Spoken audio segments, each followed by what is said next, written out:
así, un poco más en profundidad, los diseños experimentales más importantes que se usan en el área de nutrición. Como dice acá, en la ciencia de la nutrición, diariamente tenemos una enorme cantidad de estudios con diseños diferentes, ¿sí? Todos tienen un diseño diferente. Entonces el objetivo es presentar los diseños más comúnmente utilizados y viendo la ventaja, la desventaja de cada uno de ellos y el alcance que tienen los resultados. Justamente para no hacer lo que decíamos antes, de extrapolar algo que surgió de un diseño que no nos permite concluir. Hay muchísimas clasificaciones de estudios científicos, muchísimas. Yo elegí esta porque me parece una de las más simples y porque no necesitamos una mera clasificación, donde rápidamente podemos ver que tenemos los estudios que se llaman descriptivos, que como su palabra lo indica, solamente describen una situación. Vamos a ver que es como una foto, voy a sacar una foto acá. Yo describo lo que está pasando, no hago ninguna hipótesis previa en particular. Yo saco una foto de la realidad y veo qué puedo decir al respecto. Fíjense la gran cantidad que hay. Y por otro lado tenemos los analíticos, que a diferencia de los descriptivos, también como su palabra, ya directamente analizan una hipótesis planteada previamente. ¿De acuerdo? Y dentro de esto lo podemos dividir de forma más fácil en los que son observacionales y los que son experimentales. ¿Sí? Estos, también todo es fácil porque como su nombre lo indica, ahí el investigador prácticamente no interfiere, solamente observa lo que está pasando, plantea una hipótesis, ¿no? Y él observa lo que pasa y saca sus conclusiones, no interviene.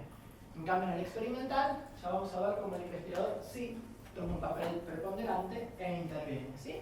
Y a su vez hay una gran división, hay una gran cantidad de distintos estudios dentro de un libro. Pero nosotros, por cuestiones de tiempo y porque abarcan quizás más del 90% de los estudios que se ven, vamos a hablar un ejemplo de cada uno, que son los que más se ven. Dentro de los descriptivos, vamos a hablar de los estudios de prevalencia, los famosos estudios transversales, las encuestas, lo que se basa en encuestas alimentarias, como la Agencia, que les contaba, por ejemplo. Y dentro de los analíticos vamos a ver dos tipos de estudio observacional, que son los de casos y controles y los estudios de cohortes. Probablemente estos sean de los más comunes en el área de nutrición, los estudios de cohortes. Y después, por supuesto, vamos a ver dentro de los ensayos experimentales, los ensayos clínicos aleatorizados y controlados. ¿Sí? Si ustedes recuerdan, cada uno tiene un lugar distinto en la escala de evidencia. Estos estaban más abajo a medida que nosotros vamos a ir subiendo en la escala de evidencia. Vamos a ver primero estos, después estos y finalmente vamos a ir subiendo a la escala de evidencia de los estudios primarios. Entonces, vamos a comenzar con los estudios transversales, los estudios descriptivos dentro, los estudios de prevalencia dentro de descriptivos. Como yo les comentaba recién, por eso puse la cámara de fotos ahí, esto es fácil, es como yo vengo acá y saco una foto, hago clic, miro la foto y digo, bueno, a ver, hay tantas mujeres, tantos varones, tantos son activos, tantos son sedentarios, tantos tienen sobrepeso, tantos tienen obesidad, tantos son normopeso, tantos comen sodio en esta cantidad, tantos azúcares. O sea, veo todo lo que está pasando, pero como una foto, no veo un antes y después, es justamente una foto, ¿de acuerdo? Entonces describo las características y la frecuencia también de un problema de salud en función de las características de la persona, del lugar y del tiempo. Pero fíjense que, como es justamente una foto, yo estoy valorando todas las variables en un mismo momento. Es decir, yo en esta foto estoy viendo la edad, el sexo y quiénes tienen enfermedad coronaria. ¿De acuerdo? Sí. Entonces yo puedo sacar mejor dicho, yo puedo estar viendo que hay, voy a inventar, acá cuántos somos, no sé, 25. Yo digo, a ver, 5 de las 25 personas están consumiendo sodio en exceso arriba de tanto, y al mismo tiempo saco la foto y digo, 5 o 6 o 7 personas de estas 25 tienen hipertensión arterial. ¿Sí? Pero es una foto, no estoy viendo un antes-después, ni puedo saber si es uno la causa de la otra. ¿Se entiende? Foto, simple. Por eso están acá. Bueno, obviamente abajo ya saben, están los de animales y las opiniones de expertos, eso ya ni los voy a tocar. Vamos a hablar de los que involucran ahora personas, son dentro de estos los de menor jerarquía de evidencia, ¿sí? ¿Son útiles? Sí, por supuesto que son útiles. Todos los estudios son útiles. sirven de base sobre todo para estudios analíticos. ¿Se acuerdan los que estaban del otro lado? Yo miro acá, veo qué está pasando en la población, digo, la verdad que veo un montón, usando el mismo ejemplo anterior, veo que hay muchas personas que consumen sodio en exceso. Y también veo que hay muchas personas con hipertensión arterial. Yo no puedo en este estudio establecer una relación, pero me puede llamar la atención que algo está pasando y puedo hacer un estudio para ver si tiene una relación. ¿Se entiende? O sea, son útiles, tienen bajo nivel de evidencia, pero son útiles para tener una idea de lo que está pasando. Pero no me demuestran una relación entre estas cosas. Como decía, es una única medición de los individuos y no hay seguimiento. Entonces sirven sobre todo para estimar prevalencia, la cantidad de individuos con un evento particular, que puede ser viejo o nuevo. Ustedes pueden ser hipertensos de hace 10 años o pueden ser hipertensos de hace 5 minutos. ¿Sí? O sea, viejo o nuevo le interesa en un determinado tiempo, en un determinado lugar. ¿Sí? Vamos a ver el típico ejemplo. Les puse un ejemplo de cada uno para que vean cómo. Por ejemplo, acá dice: estudio de prevalencia sobre hábitos alimentarios, estado nutricional de la población adulta. Fíjense, ¿el objetivo cuál es? Identificar hábitos alimentarios y el estado nutricional de una población entre 18 y 44 años. Métodos, ven, esto figura siempre. Estudio transversal. Entonces, veamos un poco lo que dije antes. Supónganse que el objetivo acá era el objetivo del paper dijera: nosotros queremos establecer una relación causal entre el consumo de hidratos de carbono y el sobrepeso en la población. Yo vengo acá y digo estudio transversal, ya sé que no sirve para eso. ¿Se entiende? Fácil. Pero bueno, acá quieren identificar los hábitos. Entonces es correcto, ¿sí? No van más allá de lo que ellos pueden hacer con este estudio. Entonces, bueno, es un estudio transversal en el que se hizo una muestra aleatoria de 201 personas, se analizaron datos sociodemográficos, medidas antropométricas, recordatorio de ingesta de 24 horas, cuestionario de consumo de frecuencia, y tuvieron los resultados. Fíjense, van a ver cómo todos estos resultados salen de una foto. Fíjense, la edad media de los participantes fue de 32, el 63% de mujeres, el 63% inmigrantes, el 45% no realizaba ejercicio físico, el 60% decía que tenía un consumo deficitario de lácteos, frutas, cárnicos y farináceos, el 80% de verduras, el 58% un exceso de lípidos. ¿Sí? Son todos porcentajes que se sacan de esa foto, es bien simple. El 44% de los inmigrantes era obeso respecto al 20% de autóctonos. La proporción de personas con cintura de riesgo era superior entre los inmigrantes que entre los autóctonos, y entre los que no hacían ejercicio respecto a los que sí. Los inmigrantes preferían realizar menos ejercicio físico que los autóctonos. Y dicen, ser inmigrante era la variable más explicativa de, bueno, no interesa. Discusión. Los participantes referían un consumo excesivo de lípidos y deficitario del resto del grupo de alimentos. La obesidad y la cintura de riesgo eran más frecuentes entre los inmigrantes y los participantes más sedentarios. ¿Sí? Entonces, esto es claramente un estudio transversal. Y ese es el objetivo. Yo estoy estableciendo quizás algún tipo de relación y puedo pensar que existe esa relación. ¿Por qué? Porque entre aquellas personas inmigrantes veía más obesidad. ¿Sí? Y en las personas que hacían menos actividad física también. Ahora, yo lo que no puedo decir es que este estudio demuestra que el hacer menos actividad física causa obesidad. ¿Se entiende? Es simple. Entonces, un estudio transversal tiene este alcance. Sirve para tener una idea, para estimar prevalencias, estimar porcentajes. Se hace en un momento particular, en una población en particular, en la típica encuesta, por ejemplo, de factores de riesgo. A veces se hace este tipo de encuestas, debe haber en todos lados. ¿Sí? ¿Se entiende? Es bien simple y lo encontramos todo el tiempo. El problema es que como es justamente una foto, ahora yo les digo esto, por ejemplo, hagamos un ejercicio. Supongamos que somos extraterrestres. Nunca vinimos al planeta Tierra. Y a nosotros nos dan esta foto para analizar. Nosotros no sabemos qué es un paraguas, nosotros no sabemos qué es la lluvia, no tenemos ni idea de nada. Si el extraterrestre mira esta foto, uno puede decir que, por ejemplo, cada vez que uno abre el paraguas llueve. ¿Sí? Nosotros sabemos que en realidad es al revés, que llueve y por eso abrimos el paraguas. ¿Sí? No es que abrimos el paraguas y se larga a llover. Pero como estoy viendo una foto, si yo no sé del tema, no puedo establecer qué pasó primero. Ahora, cuando uno aborda un problema de salud que no conoce, estamos como el extraterrestre. Entonces yo miro la foto y algo que acá parece una pavada, deja de serlo, porque yo no sé qué puede ser antes y después. ¿Se entiende? Entonces este tipo de estudios son estos, fotos. Puedo establecer porcentajes, no puedo establecer qué fue antes, qué fue después. ¿Sí? ¿Se entiende? Bueno, eso es importante, es una de las grandes limitaciones. Entonces, como todos los estudios, tiene sus ventajas y tiene sus desventajas. A ver, una gran ventaja no tiene ningún problema ético. Yo lo que estoy haciendo es viendo lo que pasa en la población, ya todo pasó, no estoy sometiéndolos a nada raro. ¿Sí? Problemas éticos, ninguno. Son de corta duración, eso también es importante. ¿Sí? Me baso básicamente en encuestas, puedo hacer antropometría, puedo hacer unas cosas, pero suelen ser cortas. Son de relativo a ningún estudio de bajo costo, pero comparando uno con el otro, estos son probablemente los de menor costo. Y tienen baja posibilidad de sesgo, porque en realidad es una foto. O sea, ¿cuál sesgo puede haber?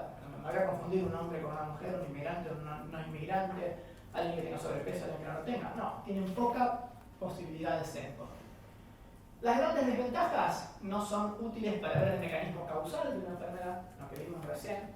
Así que ojo si alguien quiere mostrar causalidad con un estudio transversal.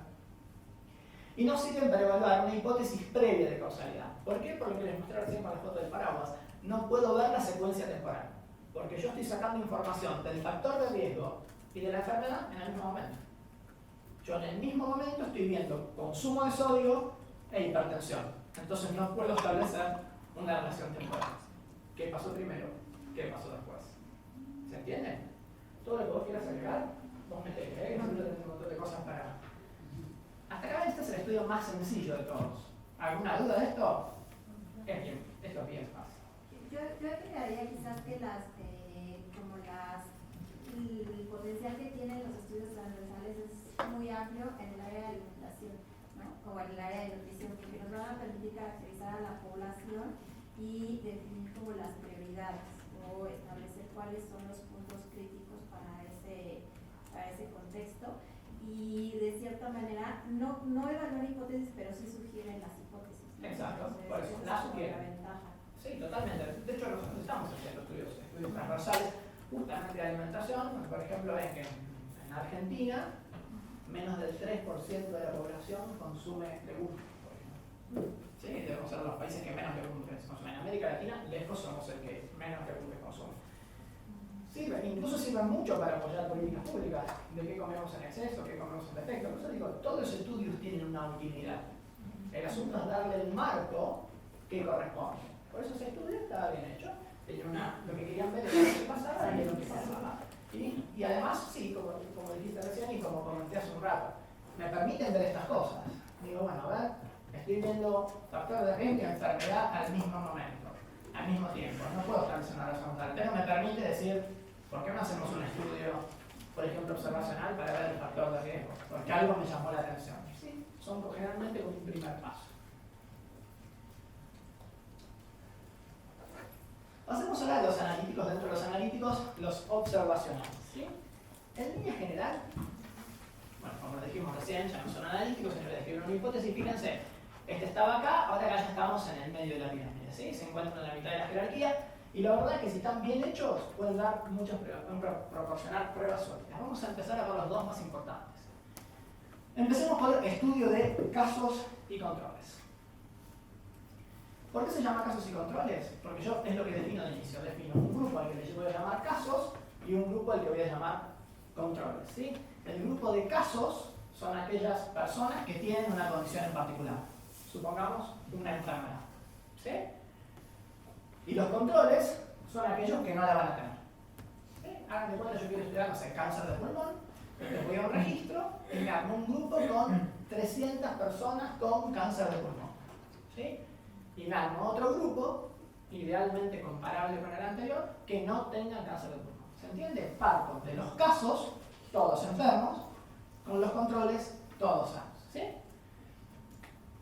Son longitudinales retrospectivos, es decir, miran hacia atrás para ver si hay una diferencia en la tasa de exposición a un factor de riesgo definido. Es decir, van del efecto, que en este caso sería la enfermedad, a la causa, que es el factor de riesgo. Voy hacia atrás. ¿Se entiende?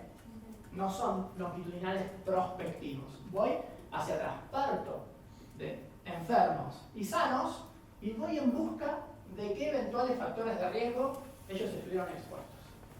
¿Sí? El diseño entonces es simple. Fíjense, tengo una población con eventos positivos. Estos son mis casos. Por ejemplo, cáncer de pulmón, sigamos el mismo ejemplo. Y tomo mi muestra y voy hacia atrás.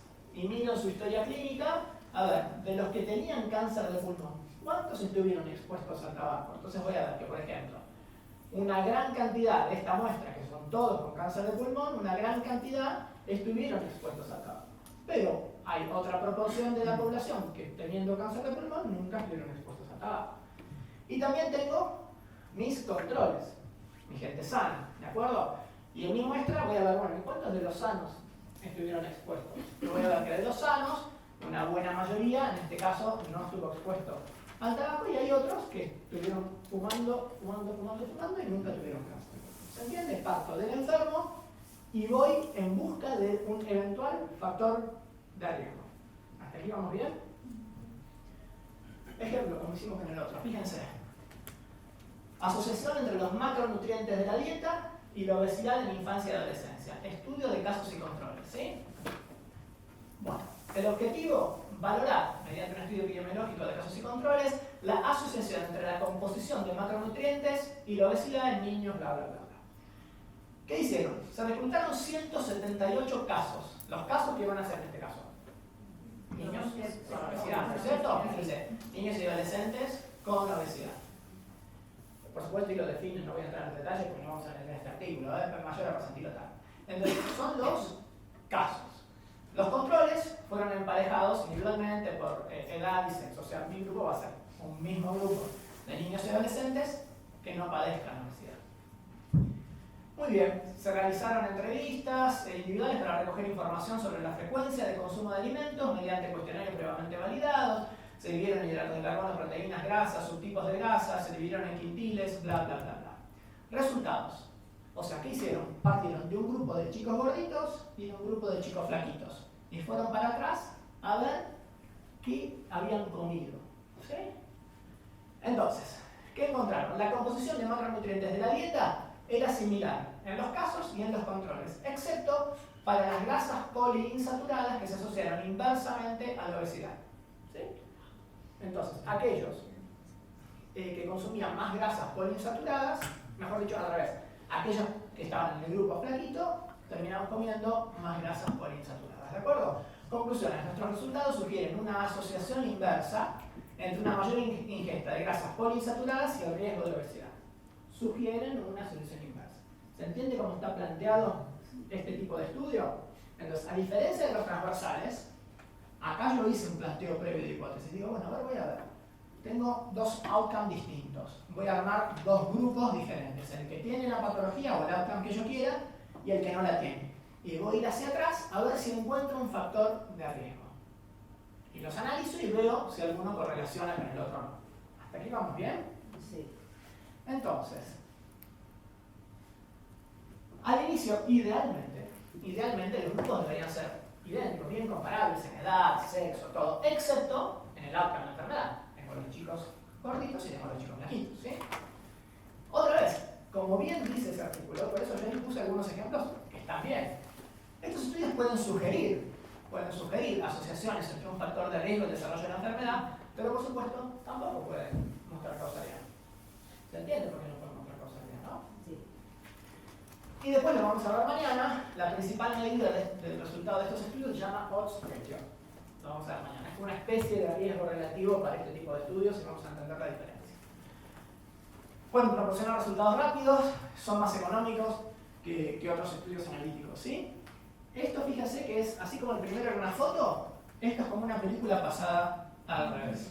Parto del final, de dónde terminé, qué enfermedad tuve, y voy hacia atrás en la película para ver cómo empezó. ¿Sí? Ese es más o menos este diseño. Ahora bien, ustedes me dirán, ¿y por qué hacen estudios para atrás? ¿Por qué no se hacen todos para adelante? ¿Qué sentido tiene hacer un estudio para atrás, no? Entonces uno dice, bueno, ¿qué pasa? El análisis retrospectivo me permite investigar enfermedades raras o con largo periodo de latencia.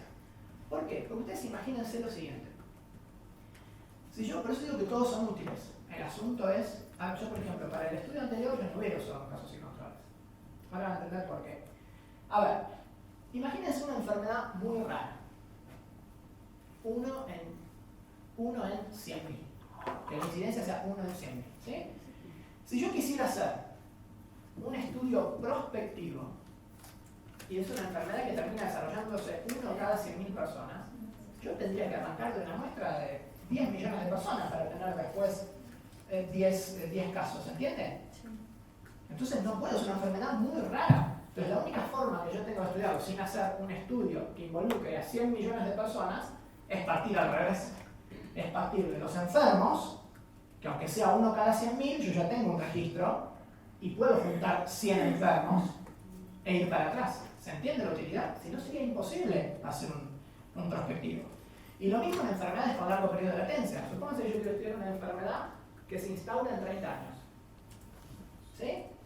Entonces digo, acá estoy yo esperando los resultados. O sea, imagínense, es imposible. Entonces, como dice acá, los análisis retrospectivos, pero a veces se escucha muchas veces decir, no, pero es un análisis retrospectivo, mejor hacer prospectivo, hagamos siempre prospectivo. Bueno, depende del caso.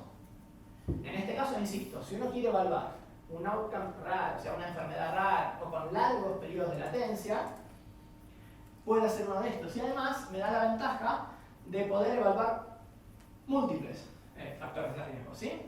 Porque imagínense, si yo ya parto de los casos y los controles, yo puedo ir hacia atrás y ver no solamente si fumaban, puedo ver si fumaban, puedo ver si hacía actividad física, puedo ver si comía hidratos de carbono, proteínas, qué cantidades, puedo ver muchos factores de riesgo, ¿se entiende? Entonces puedo analizar muchos factores de riesgo al mismo tiempo. ¿Se entiende el concepto de un estudio retrospectivo de casos y controles? Entonces, como les decía, es ver la película al revés. Parto del final de la enfermedad y voy en busca de cuáles fueron los posibles factores de riesgo. ¿En qué caso, Brian, haría un estudio? Bueno, yo, por ejemplo, en una patología tan prevalente como es la obesidad, yo haría un prospectivo, si me van a aparecer un montón de casos. Por la frecuencia. Claro, o sea, yo reservaría, por supuesto hay miles de detalles, ¿no? Yo reservaría los estudios de casos y controles para patologías muy poco frecuentes o patologías con muy largo periodo de latencia. En ese caso se justifica hacer un retrospectivo. En otros casos, si vos disentís, lo vamos llamando. No, pero me encanta el epidemiólogo, así podemos.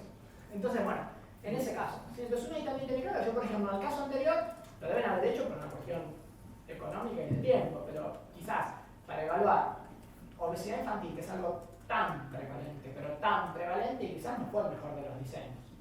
Pero seguro les salió más barato, seguro lo hicieron más rápido.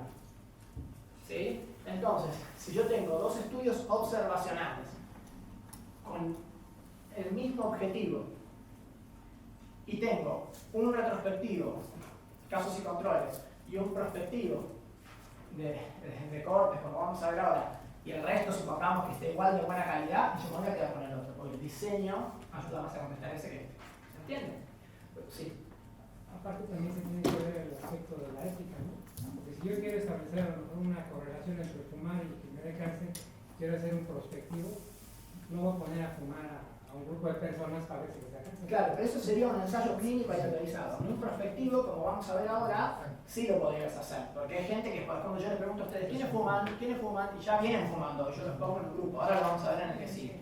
Entonces ahí sí lo podría hacer. Lo que cuando no podría hacer es un ensayo clínico controlado. Imagínense, yo quiero ver tabaco en embarazadas. Es imposible. ¿Sí? Entonces, bueno, pero estos, por supuesto, también tienen sus sesgos. Uno es el sesgo de recuerdo. ¿Sí? Se requiere que los participantes se informen por sí mismos la exposición a un factor. Y se acuerdan de lo Que se acuerdan. Vale, no hablando de comida. Yo no me acuerdo de lo que comí ayer, imagínate si me acuerdo de lo que comí hace 20 años. Y después lo que se llama sesgo de recuperación.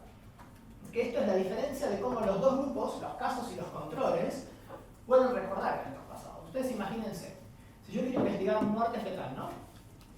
En una madre que experimentó ese desenlace, yo tengo mis casos. ¿Mis casos quiénes serían? Madres que experimentaron una muerte fetal. Y mis controles, madres que no experimentaron muerte fetal. Cualquier factor de riesgo en el grupo de los casos lo van a recordar, porque es algo tan doloroso, algo que marca tanto, que seguramente ese grupo va a recordar qué comieron hasta el día que quedaron embarazadas, qué hicieron, qué no hicieron, a qué familiar vieron, ¿sí? Eso se llama sesgo de recuperación, ¿de acuerdo? Entonces, el grupo, generalmente el grupo de casos les pasa algo feo, ¿sí? Entonces, ese grupo suele recordar mucho más que el grupo al que no le pasó nada. Entonces, puede tender a dar una imagen más exagerada de lo que es en realidad. ¿Se entiende? Estos son los sesgos. Si no se entiende, lo explico de otra manera. Pero bueno, entonces esto, como todos, entonces tiene otra vez sus ventajas y sus desventajas. Las ventajas también es bastante económico, es rápido, es fácil de conducir, insisto, es muy bueno para enfermedades con largo periodo de latencia, es muy bueno para enfermedades raras y tiene la ventaja de poder evaluar múltiples exposiciones, múltiples factores de riesgo. Porque yo no solo le voy a preguntar si fumaron, le voy a preguntar qué comieron, le voy a preguntar si se expusieron al sol, le voy a preguntar si viajaron, le voy a preguntar si se vacunaron. Entonces puedo establecer un montón de relaciones con muchos eventuales factores de riesgo. Las desventajas, al ser retrospectivos, tienen esa propensión al sesgo que les comenté recién. Solo poder evaluar un outcome, una enfermedad, porque yo armé mi grupo de casos y mi grupo de controles. Yo elegí cuáles van a ser mis casos. No pueden establecer un riesgo, mañana vamos a entender por qué. No pueden establecer prevalencia, ¿por qué? Pues yo ya parto, tengo un 100% de enfermos y un 100% de sanos, no me sirve para establecer prevalencia. Y no puede determinar causalidad. ¿Se entiende? Entonces acá ya tenemos dos diseños completamente distintos. Sabemos dónde usaríamos un transversal, a qué conclusiones podemos llegar con un transversal, sabemos cuándo podríamos usar un casos y controles, a qué conclusiones nos permitiría llegar a un casos y controles. ¿Venimos bien? Yo pregunto porque a veces si no vamos sumando info. Genial.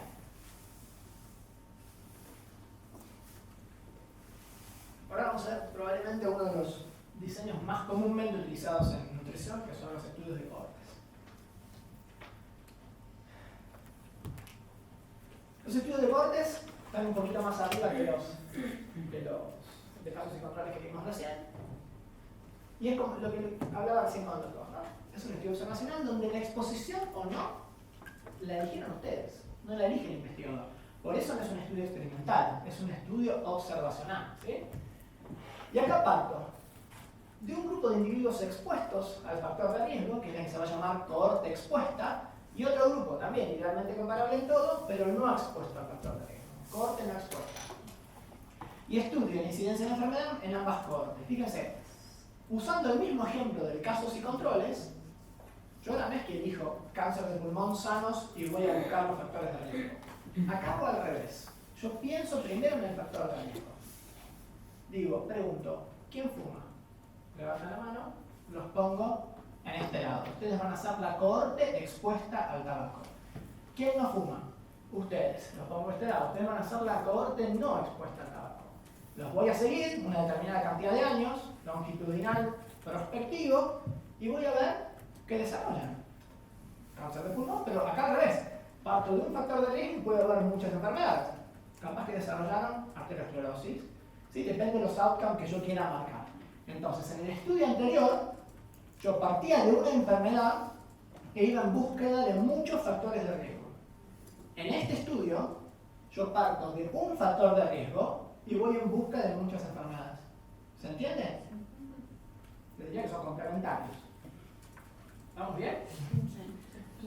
Bueno, entonces, cohorte expuesta, cohorte no expuesta, y voy el diseño.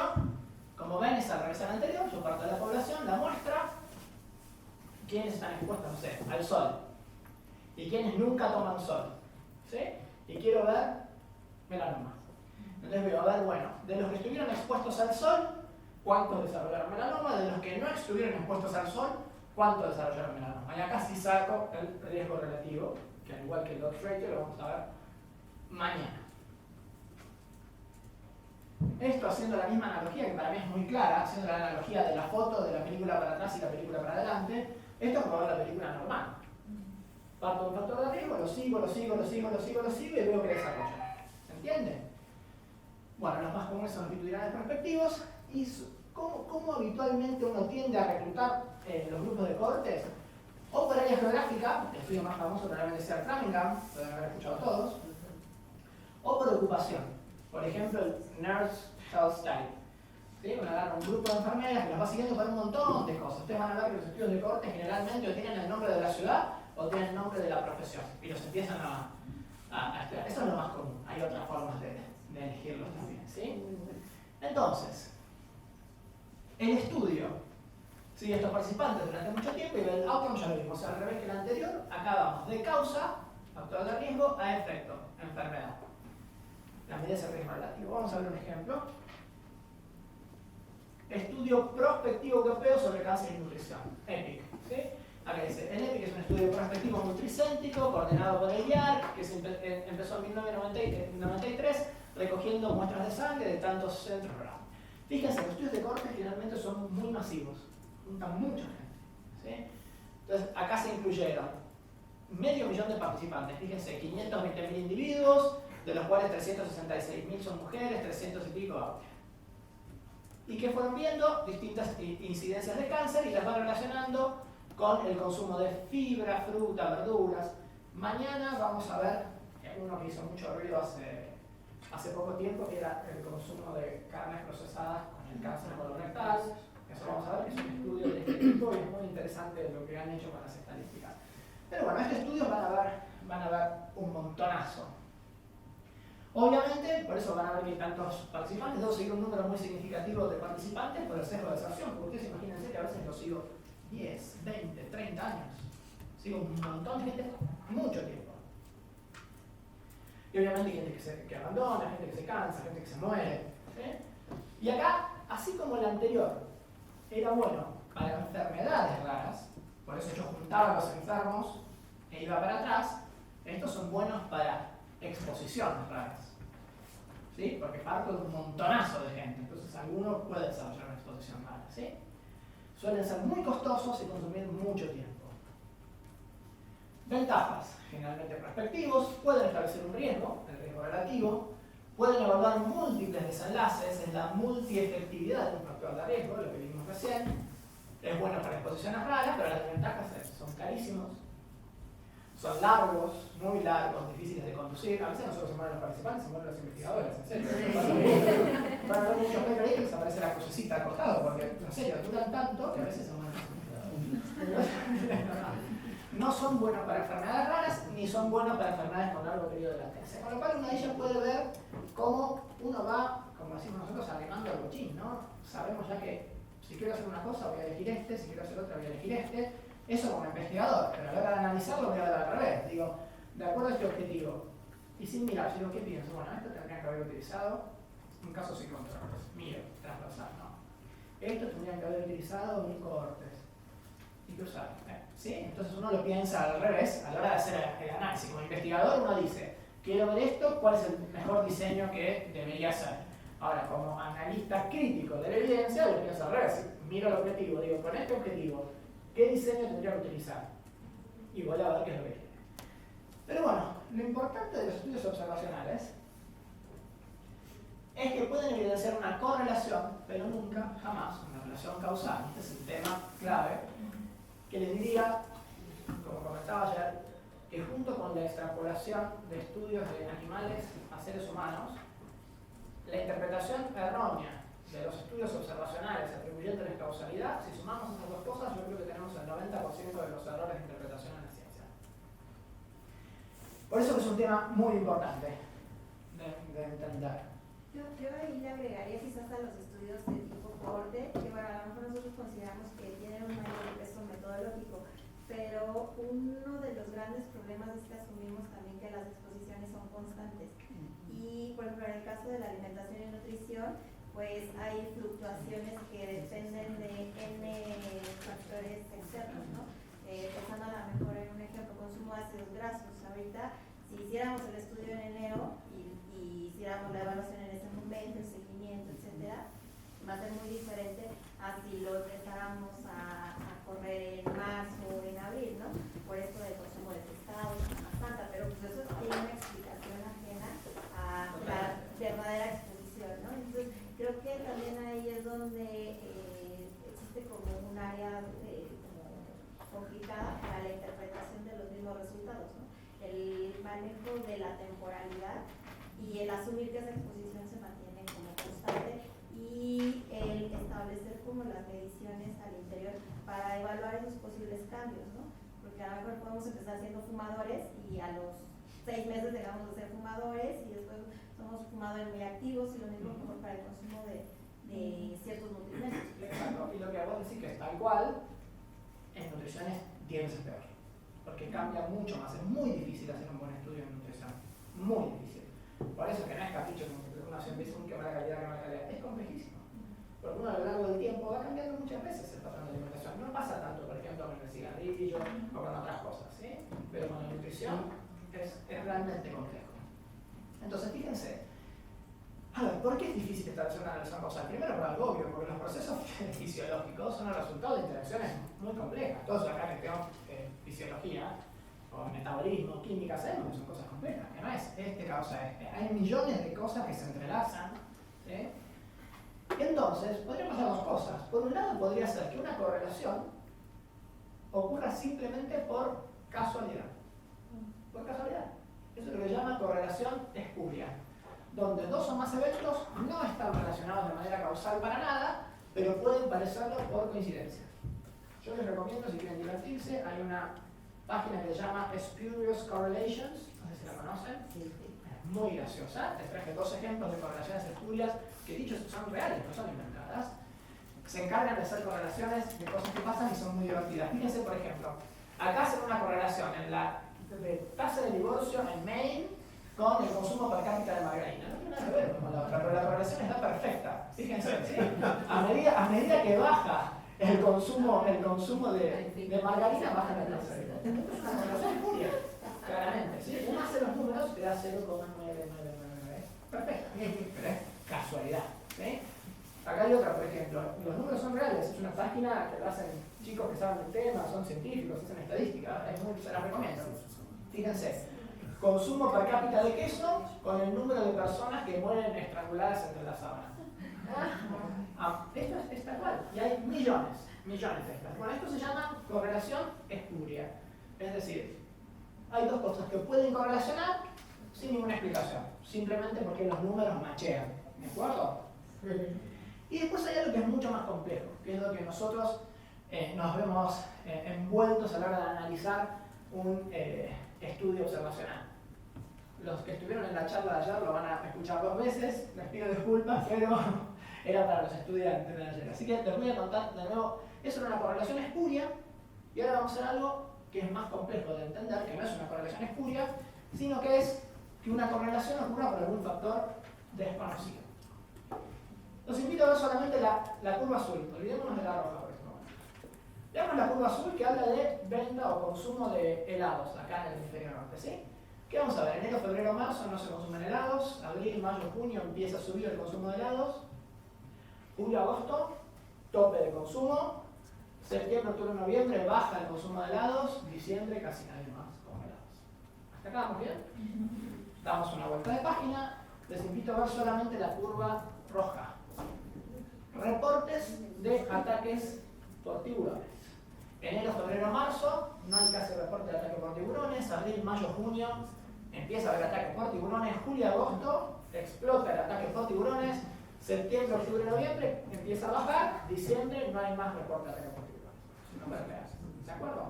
Si ustedes quisieran ver la correlación de esto, está perfecta. Se superponen las curvas. Perfecta, con números reales. Ahora, ¿esto significa que el hecho de que yo consuma un helado va a hacer que yo esté más propenso a que me ataque el tiburón? Obviamente no. Es ridículo. ¿Qué es lo que está pasando acá? Que lo que no estamos considerando es una tercera variable o factor confundidor. En este caso, va a ser el clima.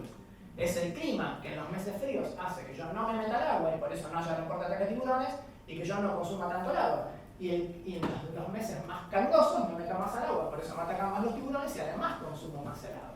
Entonces, si yo no estoy considerando una tercera variable, yo quisiera analizar solamente estas dos variables, yo puedo sacar un montón de conclusiones ridículas, como que el consumo de helado hace que a mí me coman los tiburones. ¿Se entiende?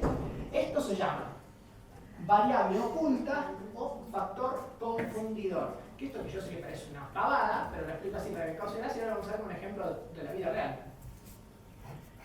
¿Qué son factores confundidores? Bueno, confusión es una distorsión entre la asociación de esas dos variables, porque hay una tercera variable que está asociada con las dos. En realidad es el sol el que me hace comer helado y es el sol el que me hace meter al agua.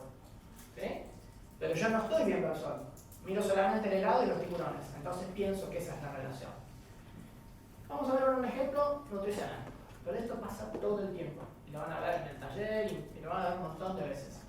Imagínense que ahora, teniendo el tiburón en la cabeza, nosotros queremos saber, vamos a usarlo bien grosero, justamente para que sea bien grosero, queremos saber cómo el consumo de alcohol afecta a la mortalidad.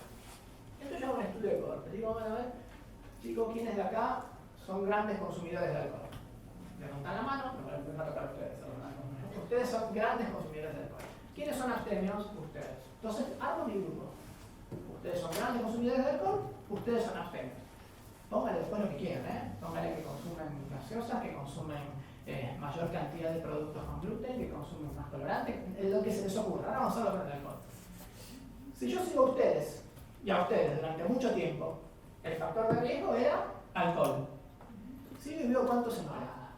Si yo en el grupo de ustedes veo que hay mucha más mortalidad, es muy fácil decir que el consumo de alcohol aumenta el riesgo de muerte, porque en el grupo que consume alcohol se murieron mucho más que el de ustedes. Ahora bien, la situación puede llegar a ser más compleja, porque lo que sí también se vio es que aquellas personas que tienden a tener un consumo alto de alcohol también suelen fumar más, suelen seguir una dieta menos saludable, suelen tener menos actividad física, un montón de factores que están asociados con esa conducta de consumir más alcohol, ¿de acuerdo? Variables que afectan la mortalidad. Entonces, si nosotros ignoramos esto, ¿sí? Y asumimos que la diferencia en la mortalidad está solamente causada por un mayor consumo de alcohol, vamos a empezar a tener conclusiones que no están reflejando totalmente la realidad. ¿Sí? Vamos a ver entonces cómo sería el diseño para que se entienda mejor. Un estudio de cohorte como el que vimos recién. Quiero ver qué pasa en mi población, tomo una muestra, elijo el factor de riesgo, este es el diseño, voy a agarrar el grupo de ustedes, que son los que consumen alcohol, el grupo de ustedes, que son los que no consumen alcohol, el outcome es muerte y nos voy a seguir 20 años. Entonces fíjense lo que yo les dije recién. Aquellas personas que consumían alcohol, a su vez, también tienen una dieta mucho menos balanceada, también consumen más tabaco. Y aquellas personas que eligen ser abstemias, habitualmente tienden a ser mucho más activas, tienen una vida mucho más saludable, que no implica solamente elegir no tomar alcohol. ¿Se entiende? Es una cuestión de decisión personal. Entonces estoy partiendo de dos poblaciones que no son homogéneas. ¿Se entiende? Entonces, si yo luego veo aquí que tengo más muertes en el grupo de ustedes del consumo de alcohol, la pregunta que yo me tengo que hacer ¿es realmente, o por lo menos es solamente el consumo de alcohol el que me está llevando a mí a tener más mortalidad? ¿O son todas estas otras condiciones que están asociadas con el consumo de alcohol el que me lleva a mí a tener mayor mortalidad? ¿Sí? ¿Es el consumo de helados o es el sol que está asociado y yo no lo estoy viendo? ¿Se entiende el concepto? Esto es un ejemplo grosero. Después vamos a ir viendo en la vida real con las tablas para que vean que las poblaciones no son homogéneas. Conclusión. La asociación entre dos variables puede siempre ser modificada por una tercera variable. El sol, o acá la comida, la actividad física, la que se les ocurra, ¿sí? Y esto puede llevar a tener resultados distorsionados. Incluso, después de tener esto en cuenta en el diseño del estudio y en el análisis de los datos, también podrían verse distorsionados. Y ahora vamos a ver entonces cómo solucionarlos. ¿Esto se entendió? Sí. Entonces, ¿cómo podemos minimizar los efectos de la confusión durante el diseño de un estudio? Bueno, hay varias estrategias. Algunas, por ejemplo, la restricción. ¿Qué significa restricción? Significa solo estudiar a aquellas personas que son similares en el término de un eventual factor confusor. Imagínense, si yo pienso que la edad puede ser un factor de confusión, como antes era el sol, o como era la dieta, yo digo, no, acá hay un factor de confusión para el outcome que quiero elegir, no sé, ¿qué es la edad? Bueno, yo digo, bueno, entonces yo me voy a limitar a estudiar solo personas mayores de 65 años. Entonces, en los dos grupos que yo voy a estudiar solo a las personas mayores de 65 años. Entonces, Si ese era un factor de confusión, me lo saqué de encima. ¿Me sigue? Otro es el emparejamiento, ¿sí? Que significa básicamente intentar emparejar las poblaciones entre posibles factores de confusión. Es muy difícil hacerlo bien. Porque además, lo que vamos a ver después, aunque yo crea que estoy emparejando todos los factores de confusión, es imposible. Siempre va a haber alguno que se me esté pasando o alguno que yo no tenga en cuenta. Y después la famosa estratificación, que es hacer un análisis de subgrupos. Supóngase en el caso anterior del alcohol, digo, bueno, pero el que toma más alcohol también suele fumar más. Entonces hagamos un subanálisis. Separemos fumadores de no fumadores y veamos si cambia el riesgo. ¿Sí? Y probablemente uno vea, por ejemplo, si el riesgo de muerte, considerando solo alcohol sin los factores confundidores, era de un riesgo relativo de 4, considerando el cigarrillo, el riesgo solo del alcohol me baja a 2,8. ¿Se entiende? Ahora voy a considerar que la dieta menos saludable, el riesgo de 2,8 me va a bajar a 1,5. Entonces puedo ir ajustando los factores confundidores para ir mejorando la calidad del estudio. ¿Sí? Otra no podría ser tener una visión holística del fenómeno o del target, como por ejemplo el caso del tiburón, ver también la condición de la temporada y la temperatura del agua, ¿no? Y en el caso del alcohólico, ver también la condición del individuo no solo de su dieta, sino de sus hábitos de sedentariedad o no, que puede ser para saberlo todo, para que no hayan estas condiciones ocultas. Totalmente, pero ¿sabes cuál es el gran problema? Que eso es tal cual, y uno lo hace, y uno de los mejores estudios observacionales son los que mejor van controlando factores de confusión. Esos van mejorando, pero nunca puedo controlar todos los factores de confusión. Porque yo puedo sospechar algunos factores de confusión, pero capaz hay algunos que yo ni siquiera sé que son los factores de confusión. Entonces es imposible ajustar todos los factores de confusión. Por eso, por mejor diseño que tenga un estudio observacional, que tenga una enorme cantidad de factores confundidores que estén controlados, nunca jamás van a poder demostrar una relación causal. Pueden arrimarse lo más posible, igual ahora vamos a ver los criterios de Radford Hill, que también ayudan un poco, pero nunca jamás uno puede tener la certeza de causalidad. Justamente porque es una cuestión inherente al diseño. Por eso me gusta mostrarles cómo es el gaspirito del diseño. Entonces, los estudios observacionales bien diseñados, como les dije recién, pueden ir minimizando los factores confundidores, pero nunca pueden demostrar una relación causal. De ahí que se llame también como factores de riesgo, ¿no? O sea, que utilicemos el término un poco más o menos contundente. Exacto, más amplio. Hablamos factores de riesgo o potenciales, ¿no? Totalmente, ¿sí? Entonces, este concepto tiene que quedar muy claro. Si yo quiero ver una relación causal, nunca puedo basarme en un estudio observacional. Y me interesa mostrar cómo es el diseño, porque uno si no repite con mantra asociación de causalidad, pero no entiende por qué uno está abajo en la mitad de la pirámide y el otro está arriba. Ahora vamos a ver los otros diseños para ver la diferencia. Ahora bien, supongamos que yo no cuento con ensayos clínicos electrovisados, que vamos a verlos de cuando sigan, yo solamente tengo estudios observacionales. Es lo único que tengo. Hay algunos criterios que me pueden ayudar a entender cuán cercano pueden estar a mostrar una relación causal o cuán lejano pueden estar a mostrar una relación causal, que son los famosos criterios de causalidad de Radford Hill. Bueno, hay algunos de validez interna, vamos a verlos así más fácilmente. Uno es la fuerza de asociación. Estamos en estudios observacionales, ¿no? ¿Qué significa esto? A mayor intensidad de la relación entre dos variables, mayor es la probabilidad de que exista una relación. A ver, una relación causal, ¿no? ¿Qué significa, para decirlo a lo bruto? No es lo mismo tener un estudio observacional.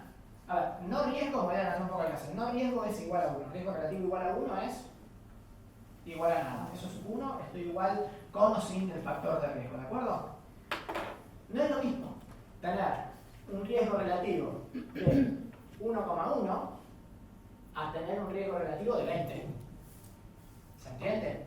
Entonces, si yo tengo una fuerza de asociación gigante, es probable que aunque vaya controlando factores de confusión y me vaya bajando de 20 a 18 a 15 a 12 a 13, es más probable que si hago después un ECA, se confirma una relación causal. ¿Se entiende? Estoy midiendo la magnitud de la asociación. Cuanto mayor es el riesgo, tengo mayor probabilidad de que si hago otro estudio se pueda hacer una relación causal. ¿Lo va a certificar? Nunca. Pero es para tener, si es lo único que tengo, yo digo, bueno, a ver cómo es el riesgo, a ver la dosis respuesta, ahora vamos a ver. Secuencia temporal. A veces, y casi siempre, es muy difícil establecer un antes y después, una situación temporal. ¿Sí? Pero es el único criterio de Bradford-Hill que tiene que ser considerado sine qua non. Es decir, yo tengo que estar seguro que algo pasó antes que el otro, que la causa pasó antes de la consecuencia. ¿Sí? Que no me puede pasar lo del paraguas y la lluvia. ¿Sí? Que alguien comió determinada cosa antes de desarrollar diabetes tipo 2. O sea, la temporalidad sí o sí tiene que estar. Yo no puedo demostrar qué pasó primero y qué pasó después. Esto ya se cae. Es el único de Bradford-Hill que es condición sine qua non. Y después un efecto dosis-respuesta. ¿Sí? Es decir, supongamos que yo quiero ver, no sé, a ver si, vamos a un tema que es más fácil. Si quiero ver si un edulcorante causa obesidad, que no la causa, no importa. Y yo miro que le doy 5 miligramos kilo y tengo un aumento del índice de masa corporal en 0,5. Le doy 10 miligramos kilo y veo un aumento del índice de masa corporal de 0,8. Le doy 15 miligramos kilo y veo un índice de masa corporal que aumenta en 1,5. Le doy 20 miligramos kilo, ¿se entiende? Si yo veo un efecto dosis-respuesta, es más probable que pueda luego mostrarse una causalidad. ¿Se entiende? Son cosas, son parámetros que uno ve cuando uno solamente tiene una observacional. Dice, bueno, tengo una observacional, sé que relación causal no voy a poder ver nunca, pero ¿qué me puede estar indicando algo que me diga? Un riesgo, una relación, una fuerza de asociación muy grande, una secuencia temporal comprobada y una relación dosis-respuesta. Es bastante de sentido común. ¿Sí? Y después, los de coherencia científica, ¿sí? Básicamente habla de consistencia, que los resultados tienen que ser constantes en los estudios y reproducibles. Es decir, yo los reproduzco, varios estudios me digan lo mismo. ¿Qué significa? Yo tengo varios estudios observacionales que por lo menos todos vayan hacia el mismo lado, ¿no? Que uno me diga aumento de peso, otro me diga bajo de peso, otro me diga no mantengo igual de peso, o sea que por lo menos la gran mayoría de los estudios que se hagan en distintos lados vayan en la misma dirección. ¿Sí? Insisto, Bradford-Hill lo plasmó en unos criterios, pero son bastante de sentido común. Esto nos ayuda un poco a ver si, aunque solamente tenga un estudio observacional, puede llegar a ser causal. Bueno, plausibilidad biológica, esto ya es sentido común, ¿no? Por supuesto tiene que haber una plausibilidad, algo que explique lo que está pasando. ¿Sí? Otra vez, para dar un ejemplo fácil del área de edulcorante. Ustedes saben que el aspartamo es un dipéptido. Un dipéptido, ¿cómo se escribe inmediatamente? Es decir, nunca nada de aspartamo va a llegar a ningún lado, porque se escriba. Entran directamente a circulación los dos aminoácidos. ¿Sí? Entonces, si a mí cualquier estudio me dice que la ingesta de aspartamo, por ejemplo, modifica la microbiota, yo digo, bueno, primero demostrame cómo Corno hizo el aspartamo para no privarse y llegar al intestino. Si vos me demostrás eso, el resto yo te lo creo. Pero primero la plausibilidad biológica. Entonces, esto es algo básico. Tiene que tener una plausibilidad biológica. Si no tengo una biología que me lo explique, pasa como lo de Nature. Explícame cómo me cambias toda la física y yo te creo. Decime cómo hace el aspartamo. Tiene un carga, le encontré una proteína que lo engloba, lo lleva. Bueno, perfecto. Pero si no, hasta que vos no me demuestres eso, no tiene sentido. Bueno. Y por supuesto, lo mejor que puedo hacer para minimizar los factores de confusión es hacer un ensayo clínico aleatorizado. ¿Sí? Que es lo que vamos a ver ahora. ¿Cuál es el criterio? Es distribuir los factores de confusión. Los que conozco y los que no conozco, los voy a distribuir homogéneamente. Y ahora vamos a ver en qué consiste eso, que es este grupito de acá.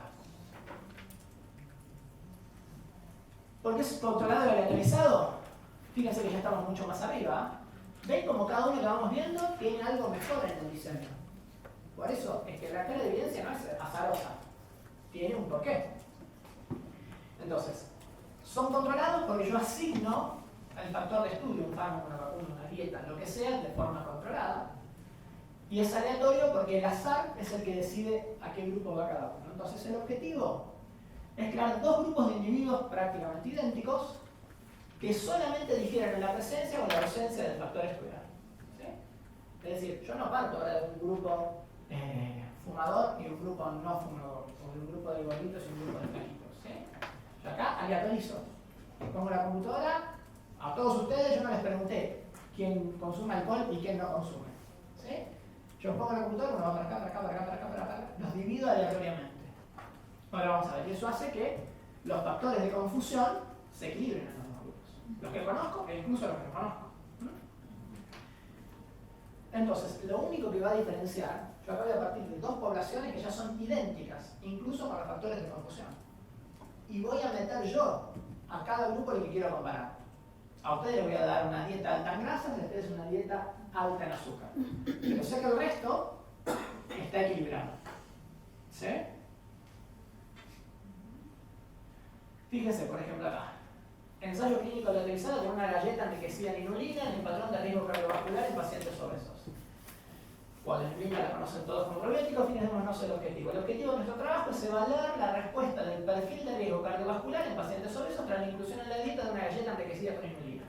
Fíjense cómo hacen acá, a diferencia de los otros. Dicen, un total de 34 pacientes fueron randomizados a una de las siguientes ramas. Uno le vamos a dar la galleta 1, que es enriquecida con inulina. Y al otro grupo le vamos a dar la galleta 2, que es una galleta control. Cada paciente recibió 8 galletas al día, en total 68 gramos del producto, ¿sí? Y antes de iniciar el tratamiento y al mes se le realiza una valoración nutricional y analítica. Entonces yo dividí dos grupos, no les pregunté qué comían ni nada, dividí en dos grupos aleatorios, a ustedes les doy galletitas con inulina, a ustedes les doy galletitas control. Bueno, fíjense, en el grupo 1 se produjo un aumento significativo de la ingesta de fibra, bla, bla, no me interesa este estudio en particular. Lo que quiero decir es que acá la conclusión final es que darle la inulina lo único que les mejoró es el perfil de LDL, pero no viene al caso. Lo que quiero decir es que acá el diseño es distinto. ¿Sí? En un estudio observacional yo hubiera dicho, bueno, a ver, ¿quién consume inulina? No puedo preguntar, pero bueno, no sé, ¿quiénes son grandes consumidores de fibra? Supongo que ¿sí? Levantan la mano y los cojo. Ahí tengo factores de confusión. Porque probablemente el que consuma más fibra esté consumiendo más frutas y verduras, entonces también tenga más vitaminas, también tenga más minerales, ¿entiendes? En cambio acá hago al revés. Yo al aleatorizar, los dos tienen el mismo consumo de frutas y verduras, la misma cantidad de vitaminas, la misma cantidad de minerales, la misma cantidad de todo. Y la única diferencia va a ser, te voy a dar fibra, a vos no. ¿Se entiende? Es enorme la diferencia del estudio. ¿Qué es lo que decía acá? Vamos a verlo en el mismo dibujito del anterior. Otra vez, quiero ver qué pasa en mi población, tomo la muestra y acá es donde viene la primera gran diferencia, la aleatorización. Al aleatorizar, volviendo al ejemplo del alcohol, fíjense, acá me va a quedar distribuido del mismo lado, la misma cantidad de fumadores dentro del otro, los que comen no tan bien, los que comen súper bien, los activos y los sedentarios, van a quedar dos poblaciones iguales. Dos poblaciones iguales, súper diferente de la anterior. Y la segunda intervención es que ahora el investigador sí interviene. Y yo a los dos grupos que son iguales les voy a decir, lo puse a propósito porque a veces no es ético, ustedes van a tomar alcohol y ustedes no van a tomar alcohol, van a tomar agua. ¿Se entiende? Entonces, si ahora yo aquí sí veo más muertes, habiendo equilibrado previamente todos los factores confundidores, y yo como investigador controlando la cantidad que les doy de uno y otro, ahí sí, pues entonces voy a poder establecer una relación causal y voy a decir, es el consumo de alcohol el que está causando más muerte. ¿Se entiende la diferencia de diseño? Es básico.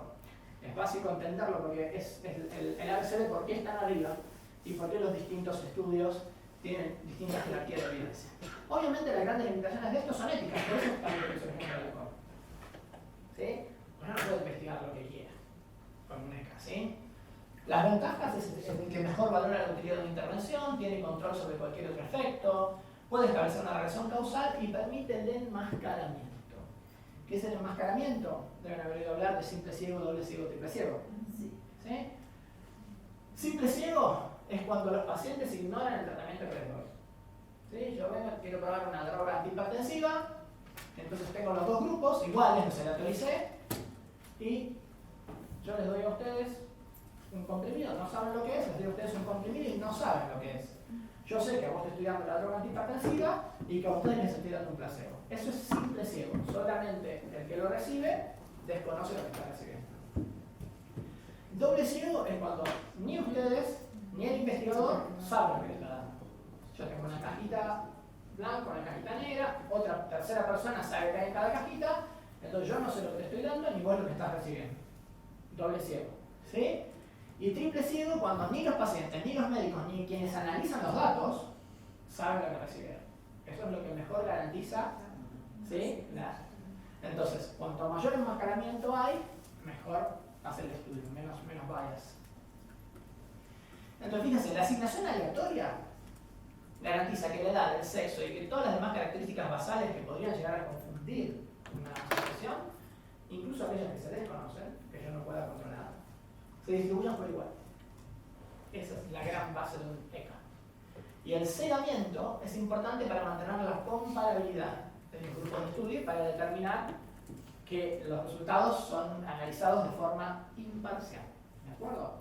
Entonces, estos ECA, ensayos clínicos controlados aleatorizados, son los estudios que ofrecen la mejor evidencia si yo quiero ver una relación causa-efecto, o la eficacia del tratamiento. ¿Sí? Por supuesto, como les dije, no hay un estudio perfecto. También tienen sus sesgos, ¿sí? En la validez interna, por ejemplo, puede tener un sesgo de selección, ¿sí? Cuando uno oculta como aleatorizó. Yo les dije, es muy importante no solo decir que es aleatorizado, sino mostrar cómo es aleatorizado. Lo vimos antes, ¿sí? Sesgo de desempeño, prestación de atención desigual a los grupos. Eso es típico, lo vamos a ver un poquito más adelante, en uno que es simple ciego. En el ejemplo que les di recién, de la droga antihipertensiva. Supóngase que es simple ciego. Ustedes no saben qué les estoy dando, pero yo sí sé lo que les estoy dando. ¿Sí? Entonces, yo les digo, y ustedes son del grupo antihipertensivo y ustedes los del grupo placebo. Entonces yo le tomo la presión a ellos, les tomo la presión a ustedes, yo te tomo la presión a vos. Y me da alta. Yo digo, pero si este justo es el de la droga antihipertensiva, te voy a tomar de nuevo la presión. ¿Sí? Eso está mal. Pero es un sesgo que yo tengo porque yo sé quién está en cada grupo. Por eso es que es importante que sea doble ciego, porque somos humanos. ¿Sí? Entonces es importante, es un sesgo de desempeño. Lo mismo pasa con el sesgo de detección, ya lo vimos. Y después sesgo de deserción, pérdida de seguimiento, pacientes que por X motivos se puedan. Y después, también en validez externa, ¿sí? ¿Se acuerdan que vimos interna, metodológico, y externa, cuánto eso repercute en la realidad de nuestros pacientes, ¿sí? Puedo tener una variedad entre lo que estoy viendo con edad, sexo, severidad de la enfermedad, eso lo vimos un poco antes. Puede ser un estudio que esté bien realizado, pero que esté utilizando dosis que no son las correctas, eso es recontra común, o tiempos distintos, o vías de administración. Una de vías de administración a mí me encantó. Otra vez, perdonen que sea un referente con los edulcorantes, pero como es mi tema de investigación, se me vienen a la cabeza un montón de ejemplos. Uno era genial, porque había ratitas, les sacaban la parte de la calota, exponían el cerebro y les espolvoreaban, no me acuerdo si era aspartamo, para el caso es lo mismo. Y decían, claro, las ratas terminan con problemas, y obvio, sí, lo que está diciendo ese estudio no es que el aspartamo causa problemas, es que yo agarro, te decapito, te dejo el cerebro al aire y te espolvoreo algo, hay un problema. Entonces, ojo con la vida de la administración. Hay muchos estudios, esto por ejemplo uno lo come, uno consume edulcorante. Entonces a mí que corro me sirve que me hagan un estudio de, qué sé yo, edulcorante intrarrectal. ¿Entiendes? Bueno, eso que causa gracia, eso lo veo un montón. Como uno dice, le dimos sucralosa endovenosa, ¿qué es sucralosa endovenosa? Entonces, bueno, hay que tener cuidado con eso, con las dosis, o usar siempre esa caída. Entonces, ojo con las dosis, ojo con los tiempos, con la vía de administración, ¿sí? Bueno, varias cositas que son problemáticas. Y lo más importante en estos estudios es que no siempre se pueden hacer, ¿sí? Esto fue algo muy disruptivo que salió publicado, a mí me encantó, me gustan las cosas así disruptivas. Salió en una revista, estuvo muy bueno. Esto dice, el uso de paracaídas para prevenir la muerte y el trauma mayor relacionados a problemas gravitacionales. ¿Sí? Revisión sistemática de ensayos clínicos controlados y aleatorizados. Dice, objetivos determinar si los paracaídas son efectivos en prevenir el trauma y la muerte al caer de los aviones. Diseño, búsqueda de hacer una revisión sistemática de estudios randomizados y controlados. selección, se muestran los estudios que tengan efectividad en la muerte por paracaídas. El outcome es muerte o trauma mayor. Resultados, fue absolutamente imposible identificar ningún estudio randomizado contra algo. Imagínense que el estudio tendría que ser dos grupos iguales, ustedes se tiran por paracaídas, ustedes se tiran sin paracaídas. Eso sería un escocesismo. Entonces lo ponían gaseoso y las conclusiones eran, como con muchas intervenciones en salud, la efectividad de los paracaídas no ha sido sujeta a evaluaciones rigurosas de ensayos clínicos controlados aleatorizados. Aquellos fanáticos de la medicina basada en la evidencia han criticado la adopción de intervenciones solamente basadas en estudios observacionales. Nosotros consideramos que cualquiera se vería beneficiado si la mayoría de los fanáticos de la medicina basada en la evidencia muy radicales fueran sometidos a un ensayo clínico controlado de paracaídas. ¿Sí? Bueno, ¿esto qué significa? Esto fue gracioso y fue publicado y algunos se lo tomaron como una gran ofensa. De hecho hicieron respuestas serias médicos y justo se dieron cuenta que eso era casi lo dijeron de forma irónica. Obviamente lo que dicen que en la vida normal, en la naturaleza, las cosas no funcionan como los paracaídas y uno generalmente puede hacer ensayos clínicos controlados. Pero ¿qué quiero decir con esto? Es que no siempre, por cuestiones obvias, uno va a poder hacer un ensayo clínico controlado. Y ahí va a tener que utilizar la mejor evidencia que tenga. La medicina basada en la evidencia no dice lo único que sirve son los ECA. Dice, uno tiene que considerar el mayor grado de evidencia que esté disponible. Entonces, si yo no tengo un ECA, ¿sí? Y tengo un observacional y ese es el mejor grado de evidencia, pues ese será el mejor grado de evidencia. El problema está cuando yo me baso en observacionales teniendo 70 ECAs. ¿Se entiende? Eso es importante. Entonces, bueno, como les decía, no toda publicación, ya lo estuvimos viendo, lo vimos al principio, tiene el mismo peso específico. Y estuvimos repasando por qué los descriptivos o los transversales están bien abajo en la pirámide, son solo una foto. ¿Por qué los casos y controles están un poquito mejor? Porque ella se planteó una hipótesis, pero son retrospectivos, tienen mucho sesgo. ¿Por qué los ensayos de cohortes están un pasito más arriba? Porque son longitudinales prospectivos. Yo puedo seguir al paciente también basando en una hipótesis. ¿Y por qué los ensayos clínicos aleatorizados controlados están bien arriba en esta evidencia? Porque minimizan los factores confusores. Son los únicos que me permiten ver una relación causal. ¿Sí?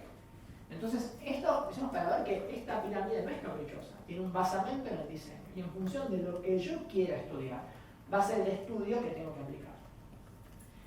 Entonces, lo importante, otra vez, es que no hay un tipo de estudio bueno o malo.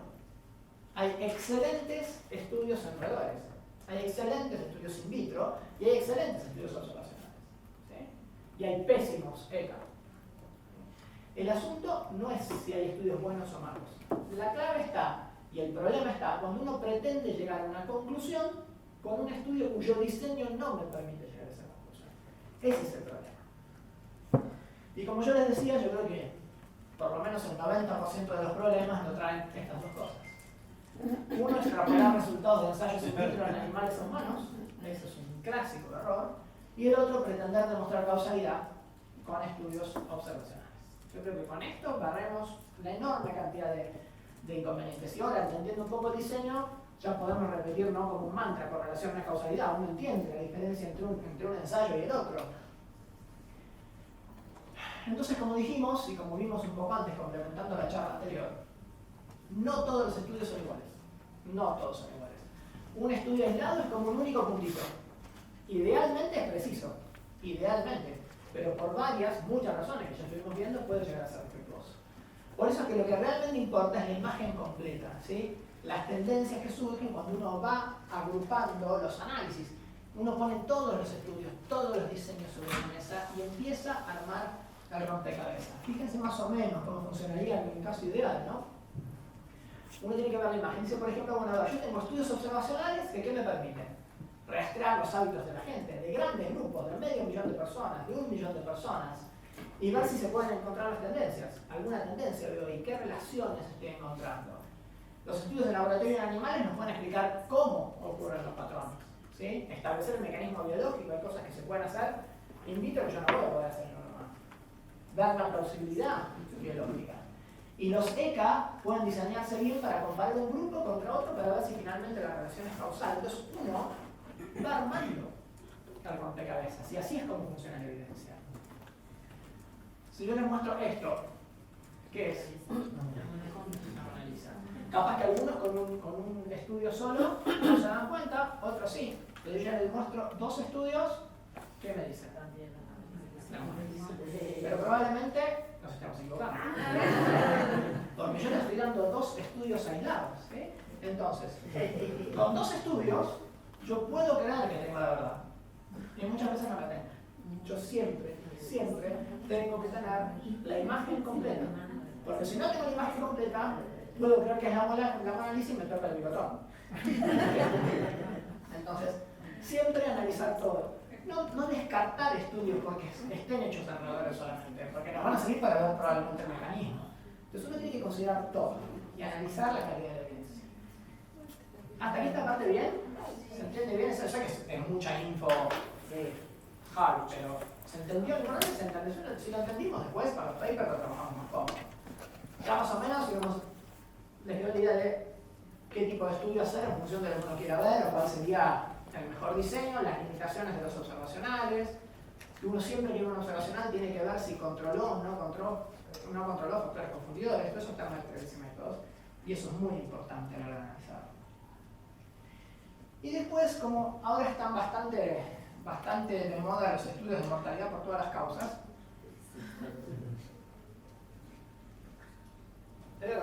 vamos a hablar un pequeño paréntesis de esto para entender cómo se interpretan algunas limitaciones. Primero entender que no son un tipo de estudio, sino que es un outcome, es un resultado, ¿sí? Mortalidad por todas las causas, yo la puedo evaluar como un estudio observacional, la puedo evaluar como un ECA. Es un outcome, no es un estudio. Fíjense, este por ejemplo lo saqué en 2016, debe haber más actualizado, pero para ahora no hay problema. Estas son las principales causas de muerte en el mundo, por lo menos eran esto en 2016. Si yo veo, por ejemplo, cáncer, esto se llama causa por muerte específica. Causa por muerte específica, en este caso cáncer. Si yo veo infecciones respiratorias agudas, causa por muerte específica. ¿De acuerdo? Ahora, si yo miro todo, es muerte por todas las causas. La que sea. Se murió, no importa, porque está muerto. Eso es muerte por todas las causas. Entonces, mortalidad por todas las causas es un término utilizado por epidemiólogos justamente para referirse a la muerte por cualquier causa. Como vimos el ejemplo del queso, que les conté al principio, se utiliza en referencia a una exposición, que puede ser un factor de riesgo o un factor de protección, en un contexto estadístico. ¿Qué es un factor de riesgo? Es un comportamiento, una condición que aumenta la vulnerabilidad de alguna enfermedad. El tabaco aumenta la vulnerabilidad al cáncer de pulmón, el sol aumenta la vulnerabilidad al melanoma, ¿sí? Entonces, si bien la mortalidad puede ser aleatoria, a menudo también se pueden encontrar patrones que resulten de comportamientos particulares, ¿sí? Como yo les dije recién, estas dos les dije recién. A ver, fumar cigarrillos es un factor de riesgo para el cáncer de pulmón, que sería mortalidad por causa específica, ¿se entiende? Pero que a su vez provoca la muerte, así que también puede aumentar la mortalidad por todas las causas. La exposición excesiva a radiación UV también es un factor de mortalidad por causa específica, cáncer de piel, pero como también puede ocasionar muerte, también me aumenta las dos, ¿se entiende? Mortalidad por causa específica y mortalidad por todas las causas. En cambio, hay otros factores de riesgo que no apuntan tanto a ver, ¿qué quise decir en el anterior? Fíjense en el caso del cigarrillo o en el caso de la radiación solar. Si bien el índice de mortalidad por todas las causas se va a ver aumentado, prácticamente todo, salvo que uno haya muerto en un accidente de tránsito, casi todo va a ser por una causa específica, por cáncer de pulmón o por cáncer de piel. En cambio hay otros factores, como por ejemplo la dieta, ¿sí? O la falta de ejercicio, que no te predisponen a una cosa en particular, sino que te dejan expuesto para un montón de cosas, ¿sí? Para una gran variedad de problemas de salud. Entonces, ¿para qué nos sirven estos estudios? Para ver cuáles serían los factores de riesgo que yo debería modificar. Algunos factores de riesgo pueden potencialmente aumentar la mortalidad y muchos son inmodificables. Por más que nos guste, por ejemplo, la edad es un factor de riesgo de mortalidad. Cuanto más viejo soy, más probablemente me muero. Eso es inevitable. No lo puedo modificar. La genética no la puedo modificar. Pero la gran mayoría de los otros factores de riesgo son modificables. Entonces, por eso son importantes los estudios. Porque yo veo una relación de algo que me está aumentando la mortalidad de algunos factores que pueden llegar a ser modificados. La dieta, el ejercicio, el no tabaco. Por ejemplo, como decía acá, hacer una rutinaria de ejercicio, consumir fibra, dejar de fumar. Entonces, ¿cómo son los gráficos? Que a veces uno los confunde. Uno con el riesgo relativo, que lo vamos a ver mañana. Como les decía, por ejemplo, un riesgo relativo de 1 significa que no aumenta ni disminuye el riesgo. Voy adelantando la charla mañana. Ni aumenta ni disminuye. Es 1. Todo lo que esté por debajo de 1 sería un factor protector. Disminuye el riesgo. Y todo lo que esté por arriba de 1 aumenta el riesgo. 2 duplica el riesgo. ¿Sí? ¿Se entiende? Es bien simple. Bueno, vamos a ver mañana. Entonces se grafica así. Grafico el riesgo relativo en función de la variable que yo quiera medir como eventual causante de muerte. Puede ser el índice de masa corporal, como está acá. Fíjense, acá está el riesgo relativo en función del índice de masa corporal. Vemos que, bueno, ahora lo vamos a ver más en detalle. Y acá lo mismo, pero por ejemplo glucosa. Como verán, casi siempre son curvas en U. No es bueno ni mucho ni poco. Hay un rango que es el lógico, ¿de acuerdo? Entonces, la mortalidad por todas las cosas como outcome de un estudio. Vamos a analizarlo en los dos estudios. ¿Qué pasa en los ensayos clínicos? Uno puede tener la mortalidad por todas las causas como el outcome principal del estudio o como un outcome secundario. Que eso también es muy importante mencionarlo. Mi outcome principal es este. Y outcome secundario son este y este. Entonces, hay ECAs donde la mortalidad por todas las causas es el outcome principal. Por ejemplo, un ECA que evalúa la eficacia de la terapia de supresión de andrógenos en hombres con cáncer de próstata. Se lo puse bien específico porque así es más fácil de entender. Yo, a ver, para el cáncer de próstata les doy una terapia de supresión de andrógenos. ¿De acuerdo? Obviamente, lo lógico es decir, bueno, ¿qué voy a medir? Muerte por cáncer de próstata, para ver si mejora o no mejora. ¿Se entiende? Si yo te doy un fármaco para el cáncer de próstata, lo que espero es que disminuya la mortalidad por cáncer de próstata. Pero ¿qué pasa con este fármaco? Como suprime los andrógenos, da un montón de efectos adversos. Un montón de efectos adversos, ¿sí? Por ejemplo, enfermedad cardiovascular. Entonces, en este caso, a mí me sirve medir mortalidad por todas las causas, más allá de la mortalidad por causa específica. Porque te estoy curando por un lado, pero te estoy empeorando por el otro. ¿Se entiende? Entonces acá es uno de los casos donde a mí sí me sirve medir mortalidad por todas las causas. Porque digo, bueno, la verdad que si disminuyó un montón el cáncer de próstata, pero si me muere todo el corazón, no hay negocio. ¿Se entiende? Entonces, para eso es para lo que uno utiliza este tipo de estudios. Fijémonos ahora. Un ECA sobre suplementación con vitamina A niños preescolares en la India. Acá el objetivo principal puede ser mortalidad por todas las causas. ¿Por qué? Porque se sabe que la vitamina A tiene un montón de efectos, ¿sí?, sobre enfermedades potencialmente fatales, sobre todo las infecciosas. Entonces los chicos pobres de la India se mueren de muchísimas patologías infecciosas. Entonces, si yo quiero evaluar, en este caso, por ejemplo, vitamina A, no me sirve quizás tanto ver, bueno, ver cómo influye en cólera, o cómo influye en dengue, o cómo influye... A mí me sirve el abanico, porque sé que esto me va a impactar en un montón de enfermedades infecciosas. Entonces, en este caso, también me sirve. ¿Se entiende cómo es? Como todo. En función de la pregunta que yo quiera hacer, estos estudios pueden ser muy importantes o estos estudios pueden ser completamente irrelevantes. Pero ¿se entiende cuál es la línea de pensamiento en estos estudios? Ahora bien, hay estudios en los anteriores en el outcome principal. A mí me interesaba cómo mejoraban los chiquitos de la India o cómo les pegaba el tratamiento para cáncer de próstata en la enfermedad cardiovascular. Pero hay ECAs donde la mortalidad por todas las causas es el complemento de la mortalidad por causa específica. ¿Sí? Por lo que yo les decía, que hay intervenciones donde, si bien se afecta la mortalidad por todas las causas, es casi todos, 90 y pico % a expensas de una patología. ¿Se entiende? Como les que había dicho antes. En ese caso, cáncer de pulmón, lo que vimos antes. Si yo quiero ver efecto del cigarrillo sobre la mortalidad por todas las causas, voy a ver que se aumenta la mortalidad por todas las causas. En 90 y pico % de los casos va a ser por cáncer de pulmón. ¿Sí? Entonces, en ese caso me conviene hacer mortalidad por causa específica. ¿Sí?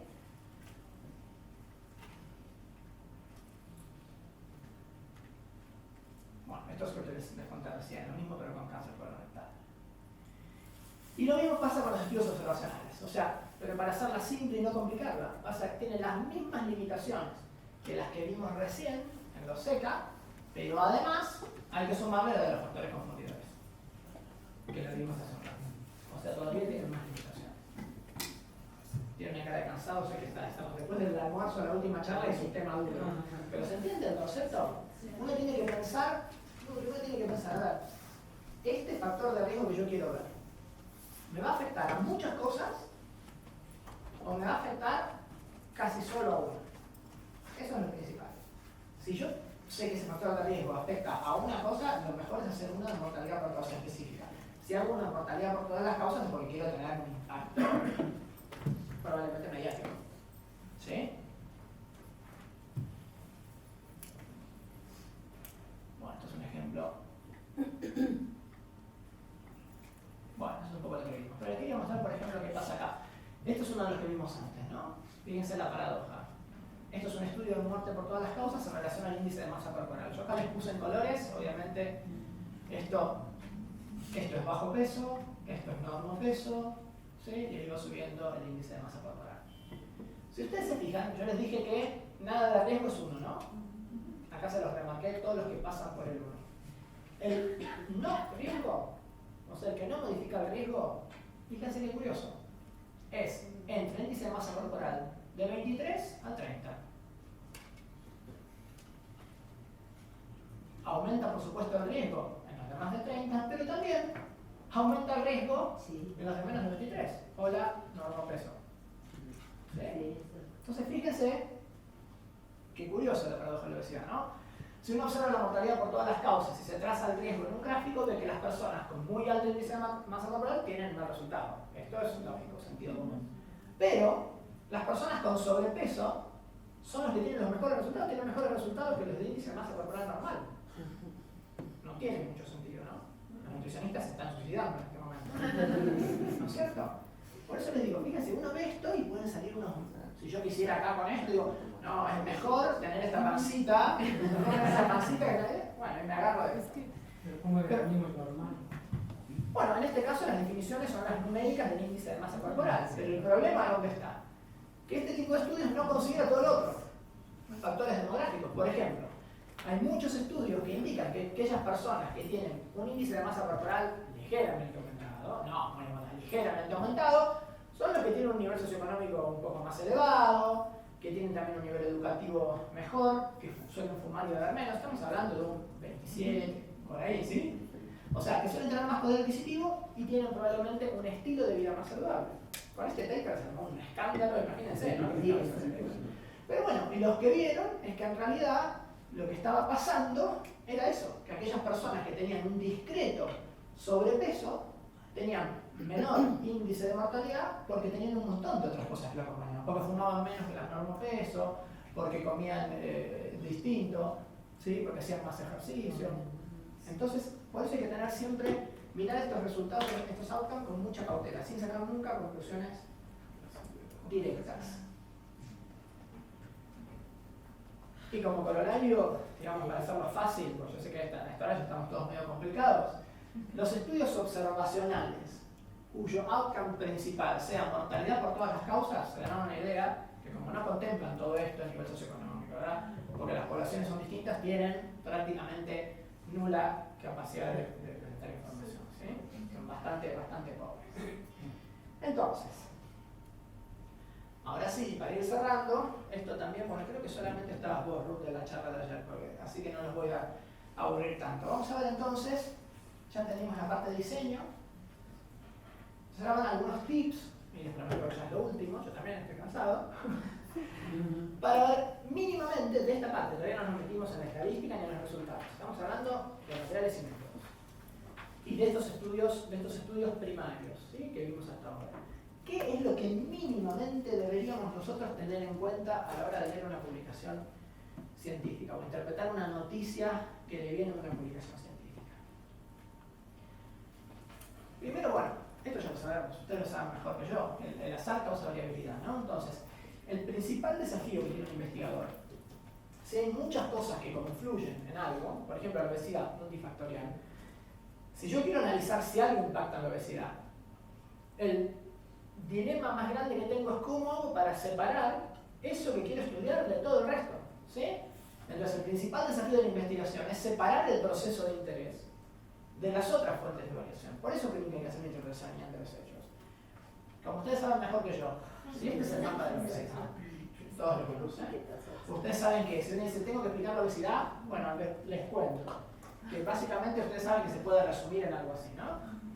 Ustedes saben que hay cuestiones biológicas, desde genéticas hasta hormonales, que hay cuestiones de la actividad física, no es lo mismo el activo que el sedentario, cuestiones hasta de donde vivimos, no es lo mismo una ciudad con ciclovías que una ciudad. Hay unos papers buenísimos que se llaman de walkability, que te analizan la caminabilidad de una ciudad en función del aumento de peso corporal. No es lo mismo una ciudad segura, donde los niños pueden jugar en el parque, que una ciudad no segura.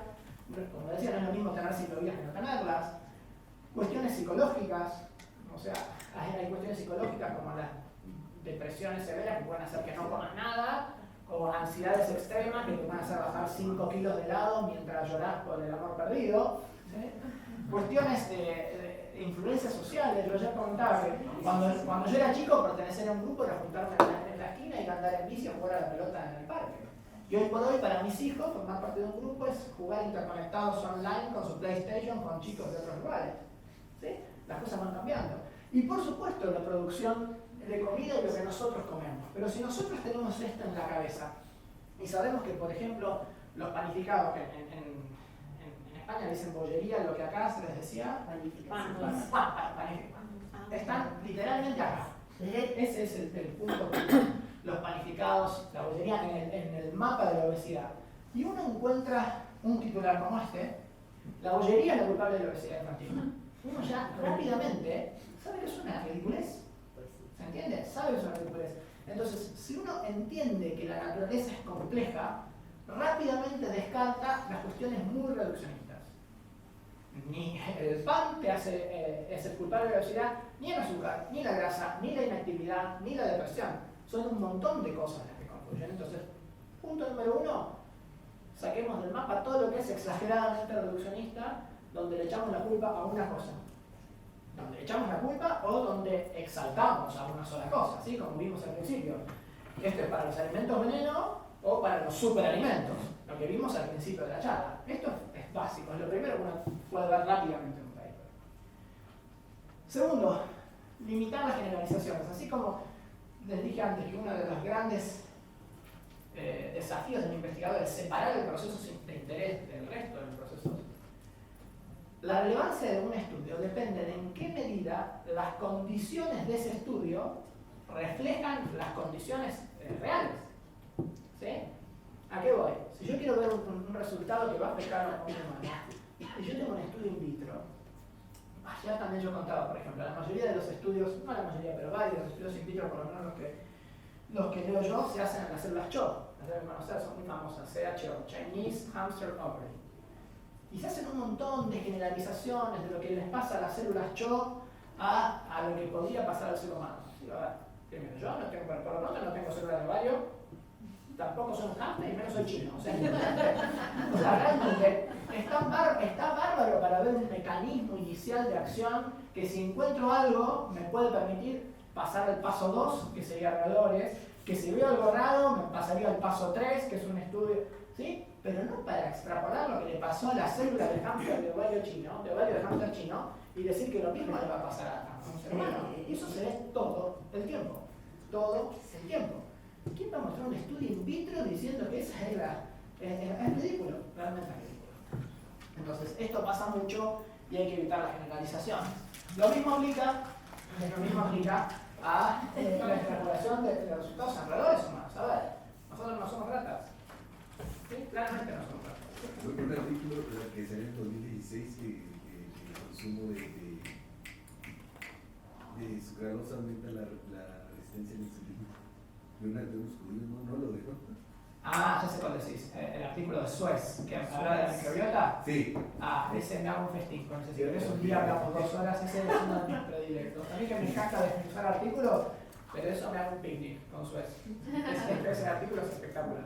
Tendría que haberlo usado como ejemplo. Lo que pasa es que no quería ser tan autorreferencial con los edulcorantes, pero vale la pena analizarlo. A ver. nosotros no somos ratones. O sea, es algo básico, ¿no? Me siento ridículo diciendo eso, pero lo tengo que decir. O sea, no somos ratones. A ver, absorbemos distinto, metabolizamos distinto, excretamos distinto, tenemos distinta microbiota. O sea, somos distintos de los ratones.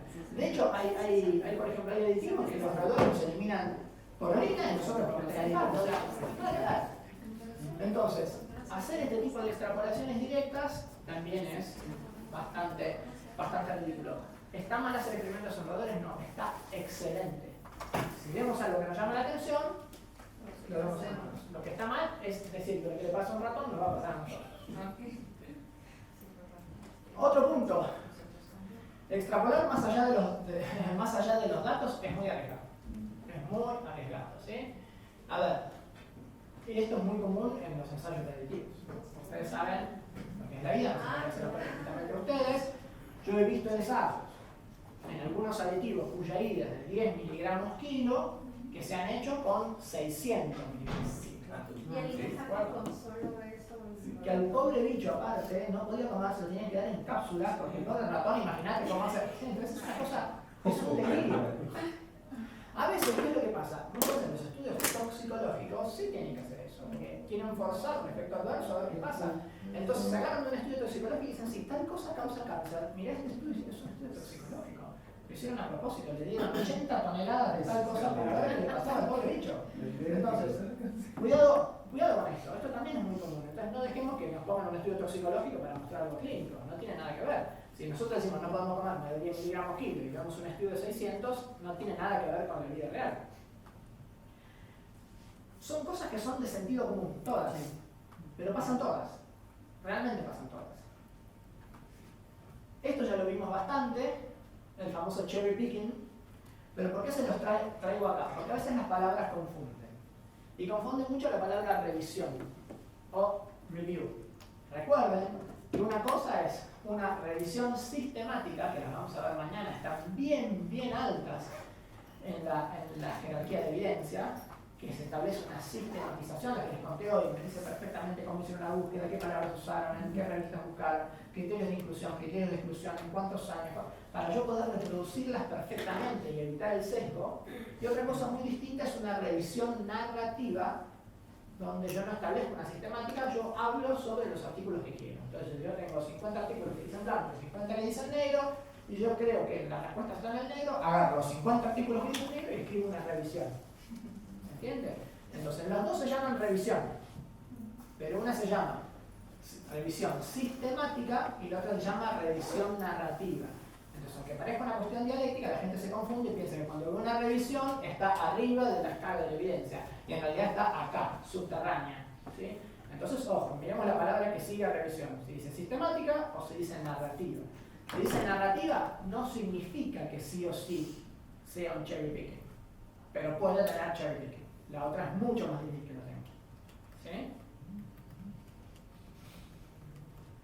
Obviamente esto ya no lo voy a volver a hablar porque ocupamos media charla viendo las diferencias y por qué asociación no implica causalidad. No lo voy a repetir. Bueno, esto también lo vimos, ¿no? Que el sesgo está a la orden del día, por lo tanto, lo ideal es que el experimento sea doble ciego. ¿Se acuerdan del ejemplo que les di antes, por ejemplo, de la droga antihipertensiva? ¿Sí?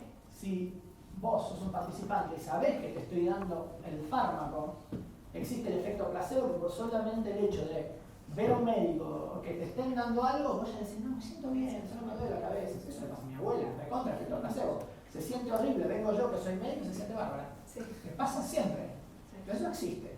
Y ni hablar lo otro que te dije, si el investigador sabe lo que está dando, puede pasar eso, me dio mal, lo voy a volver a medir. Entonces, ideal, doble ciego. Fíjense que el estudio esté enmascarado. Algo básico. Los controles son súper importantes. Fíjense, hoy hablamos un poco de hacer, vamos a ver algo bien fácil, un resfrío. Todos sabemos que, otra vez, ya vengo, estoy con mi abuela, la voy a llamar, parafraseando a mi abuela siempre decía, un resfrío sin tratamiento dura una semana y con tratamiento dura 7 días. Todos sabemos que los resfríos son limitan, ¿no? Entonces imagínense que yo los agarro a ustedes, todos ustedes están resfriados, ustedes son mi grupo de estudio, todos están resfriados. Y yo traigo mi super nueva droga contra el resfrío que va a ser revolucionaria y va a ser espectacular. Les doy la droga a todos ustedes, ¿sí? A los 7 días, nadie tiene resfrío. Digo, mi droga es espectacular. Nadie quedó con resfrío.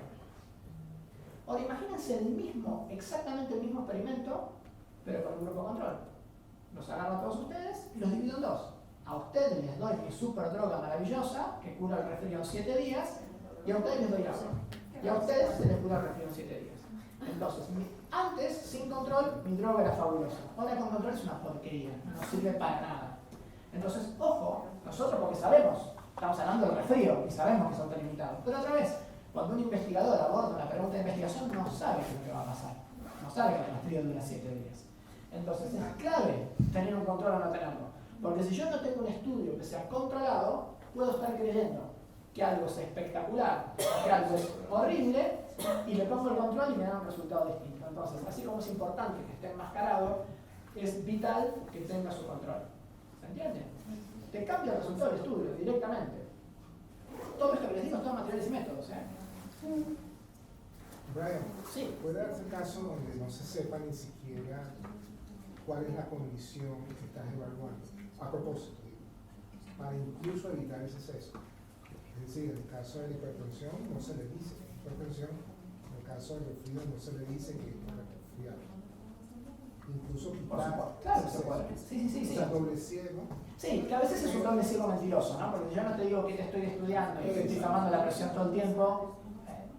Está bien. Podría ser que sabiendo que Podría ser. Igual, puro solo. sí, podría ser. No es lo más habitual porque vos cuando vas a hacer un ensayo clínico tenés que hacerle firmar un consentimiento a la persona diciendo qué es lo que eventualmente podría recibir, qué es lo que vas a evaluar. Entonces, con esos controles es bastante difícil, pero idealmente se podría hacer, ¿no? Sacando las limitaciones éticas. Hay veces que no tenés limitaciones éticas, es una pavada lo que vas a hacer, que no le va a repercutir en nada, y te lo prueba el comité de bioética del lugar donde lo estás haciendo. Sí, se podría hacer.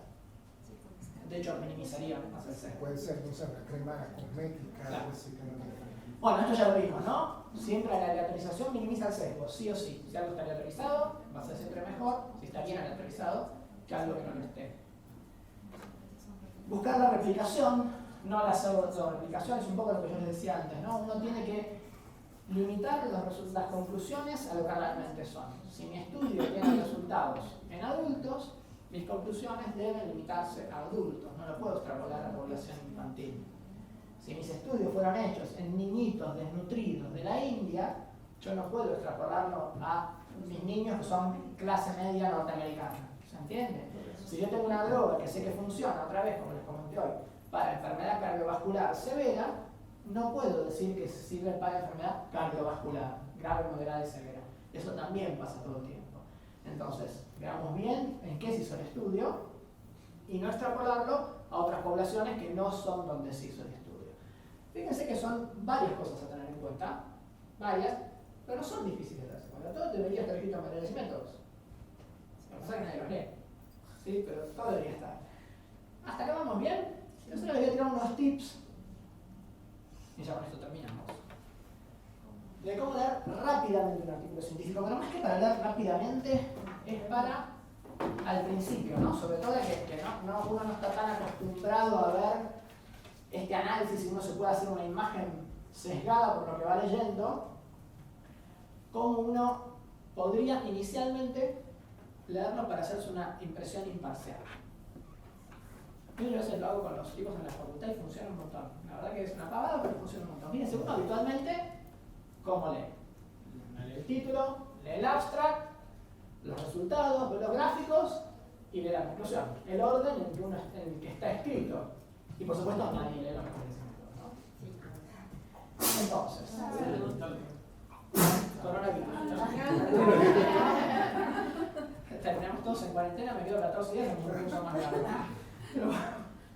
Bueno, entonces, fíjense, la propuesta para hacernos de inicio, después no hace falta una lectura más imparcial es, hagamos al revés, métodos, resultados, introducción, conclusión y discusión. Van a decir, estás loco, puede ser, pero van a ver por qué.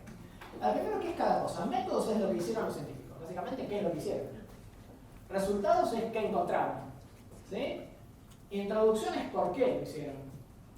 Conclusiones, ¿qué significa lo que encontraron? Y la discusión es por qué significa eso. Eso es básicamente, en lenguaje coloquial, las distintas partes de un artículo científico. Primero, ¿por qué dar los métodos primero? Insisto, siempre mirar el objetivo, ¿no? Pero el objetivo es el último párrafo de la introducción. Pero ¿por qué primero dar importancia a los métodos? Porque lo más importante de un experimento es el experimento. Eso es lo más importante de un experimento. Entonces a mí no me importa por qué la introducción, por qué los científicos hicieron lo que hicieron si los métodos son malísimos. A mí no me importa que la introducción diga, no, porque en el país, lo que es típica, todas las introducciones son iguales, en el país nunca se estudió tal cosa y somos los primeros en no sé qué. Si los métodos son malísimos, a mí no me importa eso es el primero, el último, si nunca se estudió, porque eso es una porquería. ¿Se entiende? Entonces, no hay nada más importante del experimento que el experimento. Entonces, si los materiales y métodos están mal, no me interesa la introducción, porque la introducción, el que sabe escribir me la va a vender. Va a decir, qué bueno está esto, está espectacular, y ya está. Me comí la galletita con inulina. ¿Sí? Entonces, después que yo ya dije, bueno, los métodos están bien, ahí veo los resultados, para ver qué produjo el experimento. ¿Qué obtuvo este experimento? Yo ya sé que el estudio estuvo bien hecho. Bueno, ¿por qué esto? Porque así como antes lo más importante del experimento en sí, ahora los hechos son más importantes que las teorías. Me interesa mucho más qué números te dieron a tu discusión, como las que le di el ejemplo ahí, me interesa que vos me digas cuánto edulcorante apareció en leche materna y que vos hagas toda esa disquisición sobre qué le va a pasar al chico cuando tenga 55 años. ¿Se entiende? Entonces es mucho más importante el hecho que la teoría. Y después sí, si a mí ya me convencieron los materiales y métodos y me convencieron los resultados, puedo pasar a la introducción para entender los antecedentes de la investigación. Insisto, ¿por qué hacer eso? Porque si uno lee primero la introducción, el hábil escritor de papers te lo va a vender con un moño. Te va a decir, mi investigación es lo mejor, nunca se hizo, es extraordinario, por eso lo vamos a hacer, no sé qué. Entonces ahí ya entraste. Salteas materiales y métodos, ves resultados, ¿sí? ¿Solo? No, pero ya terminé. Pero bueno, fue culpa del almuerzo. No, sí. Entonces, ¿se entiende? Esto es para tratar de caer nosotros mismos en una venta que todos los autores hacemos. ¿No? Yo también escribo introducciones a esta investigación es lo mejor, eso lo hacemos todos. ¿Sí? Pero estos son tips para no caer en eso. Sí, primero los métodos. Entonces después sí puedo entender eso y finalmente veo a ver cómo encajan esos resultados con las teorías y prácticas emergentes. ¿Sí? Eso es solamente un consejo para iniciar la lectura crítica, ¿no? ¿Por qué? Porque así no vamos a perder leyendo 10 páginas de teoría en la introducción cuando en realidad el estudio es mal hecho. A mí no me importa que me hable, bueno, y en Sudáfrica y en América del Norte, y no sé si el estudio estaba mal, me estoy ahorrando un montón de tiempo. Entonces con esta estructura nos vamos a formar una visión un poco más imparcial de lo que fue la investigación, ¿sí? Antes de leer las teorías que la sustentaron. Consejo, cada uno puede verlo como quiera. Por eso es que a mí me gusta terminar, esta es la última diapo, la frase de Mark Twain, que tenía toda la razón. Fíjense que es mucho más fácil engañar a la gente que convencerlos de que han sido engañados. Yo ayer ponía el ejemplo, si sale una noticia que dice el brócoli causa cáncer, mi mamá no cocina nunca más brócoli en su vida. No le va a dar a mis hijos brócoli, porque dice, no, el brócoli causa cáncer. Se lo creyó, es un titular. En cambio, para demostrarle, convencerle de que han sido engañados, yo me tengo que sentar y decir, no, mira mamá, en realidad fue un estudio en roedores, no fue un estudio en... ¿Qué importa? En realidad no fue brócoli, fue un componente del brócoli. Y usaron a 300 veces la concentración. En realidad no estuvo enmascarado, en realidad no estaba controlado, en realidad fue una observación. O sea, todo lo que yo tengo que explicar para revertir algo que le dijeron. Entonces, ahí es mucho más fácil engañar a la gente que convencerlos de que han sido engañados. Por eso es tan importante, por lo menos nosotros que estamos en el ámbito de la salud, empezar a no caer nosotros en los trucos y empezar a tratar de separar un poco paja de trigo. Muchas gracias. Preguntas. Esto es lo de mañana, antes que nos echen. ¿Alguna pregunta? ¿Les quedó claro? La de hoy fue medio áspera, yo sé, ¿eh? La primera de mañana también. ¿Alguna pregunta? Sí. ¿Qué beneficio puede dar un estudio triple ciego? ¿Qué es triple ciego? ¿Qué beneficio puede dar sobre el doble ciego? Triple ciego, que triple C, no sé lo que es una triple C. No, el estudio de triple ciego, a ver, el beneficio, lo que agrega el triple ciego es que el evaluador de los resultados no sabe qué está evaluando. Entonces, supongamos que hoy a la mañana arrancamos diciendo que había varias formas de sesgo. Supónganse que yo tengo el patrocinio de la industria o que tengo un conflicto ideológico o un conflicto de lo que vimos al principio. Y a mí me interesaría, porque avala todo lo que yo vengo diciendo, que el resultado de determinada cosa. Eso lo que te evita es que el evaluador que esté mirando eso diga, ah, me equivoqué, le puse una coma acá, para cambiar los resultados. Te evita el sesgo exprofeso del investigador que puede llegar a modificar un número. Si él no sabe lo que está evaluando, y va a tener que poner los números que son. No te los va a cambiar. Si está triple ciego, no tiene otra. No puede hacer trampa. Porque no sabe a quién va a estar beneficiando. Es como evitar un eventual sesgo. Eso es lo que aporta. ¿Sí? Un triple ciego evitaría que tuvieras que contratar un CRO. No, en realidad el CRO lo que te facilita es todo el campo. Tenés un séquito de personas que salen a hacerte el estudio, que hay expertos también en estadística, tenés como el paquete completo. Yo creo que no te lo reemplaza. No. Pero a fuerza, o sea, para que tenga suficiente credibilidad y sustento, ¿necesitas a un CRO? No. No. Las CRO están hechas para facilitarte la tarea cuando vos no tenés la logística. No sé, tenés que hacer una encuesta de salud y tienen que salir, no sé, 100 nutricionistas a campo. ¿Quién tiene 100 nutricionistas para que salgan a campo, por ejemplo? Eso te lo facilita el CRO. O el seguimiento de un ensayo clínico. Sí, pero no reemplaza uno a la otro. La CRO puede trabajar bien o puede trabajar mal, igual que los otros, que cualquiera. ¿Sí? Como empezamos en la primera de las charlas, la integridad científica. ¿Sí? En teoría, en un mundo ideal, donde la integridad científica fuera impoluta, no haría falta discutir y meter un triple ciego, un doble ciego. ¿Sí? Pero no vivimos en un mundo ideal, vivimos en un mundo real. ¿Alguna otra pregunta? Bueno, ¿les quedó claro ya lo del día de hoy? Mañana entonces vamos a arrancar con toda la parte estadística y vamos a ver también algunas formas que usan para engañarnos con los números. O sea, lo de hoy se basó en materiales y métodos. Lo de mañana se va a basar en resultados.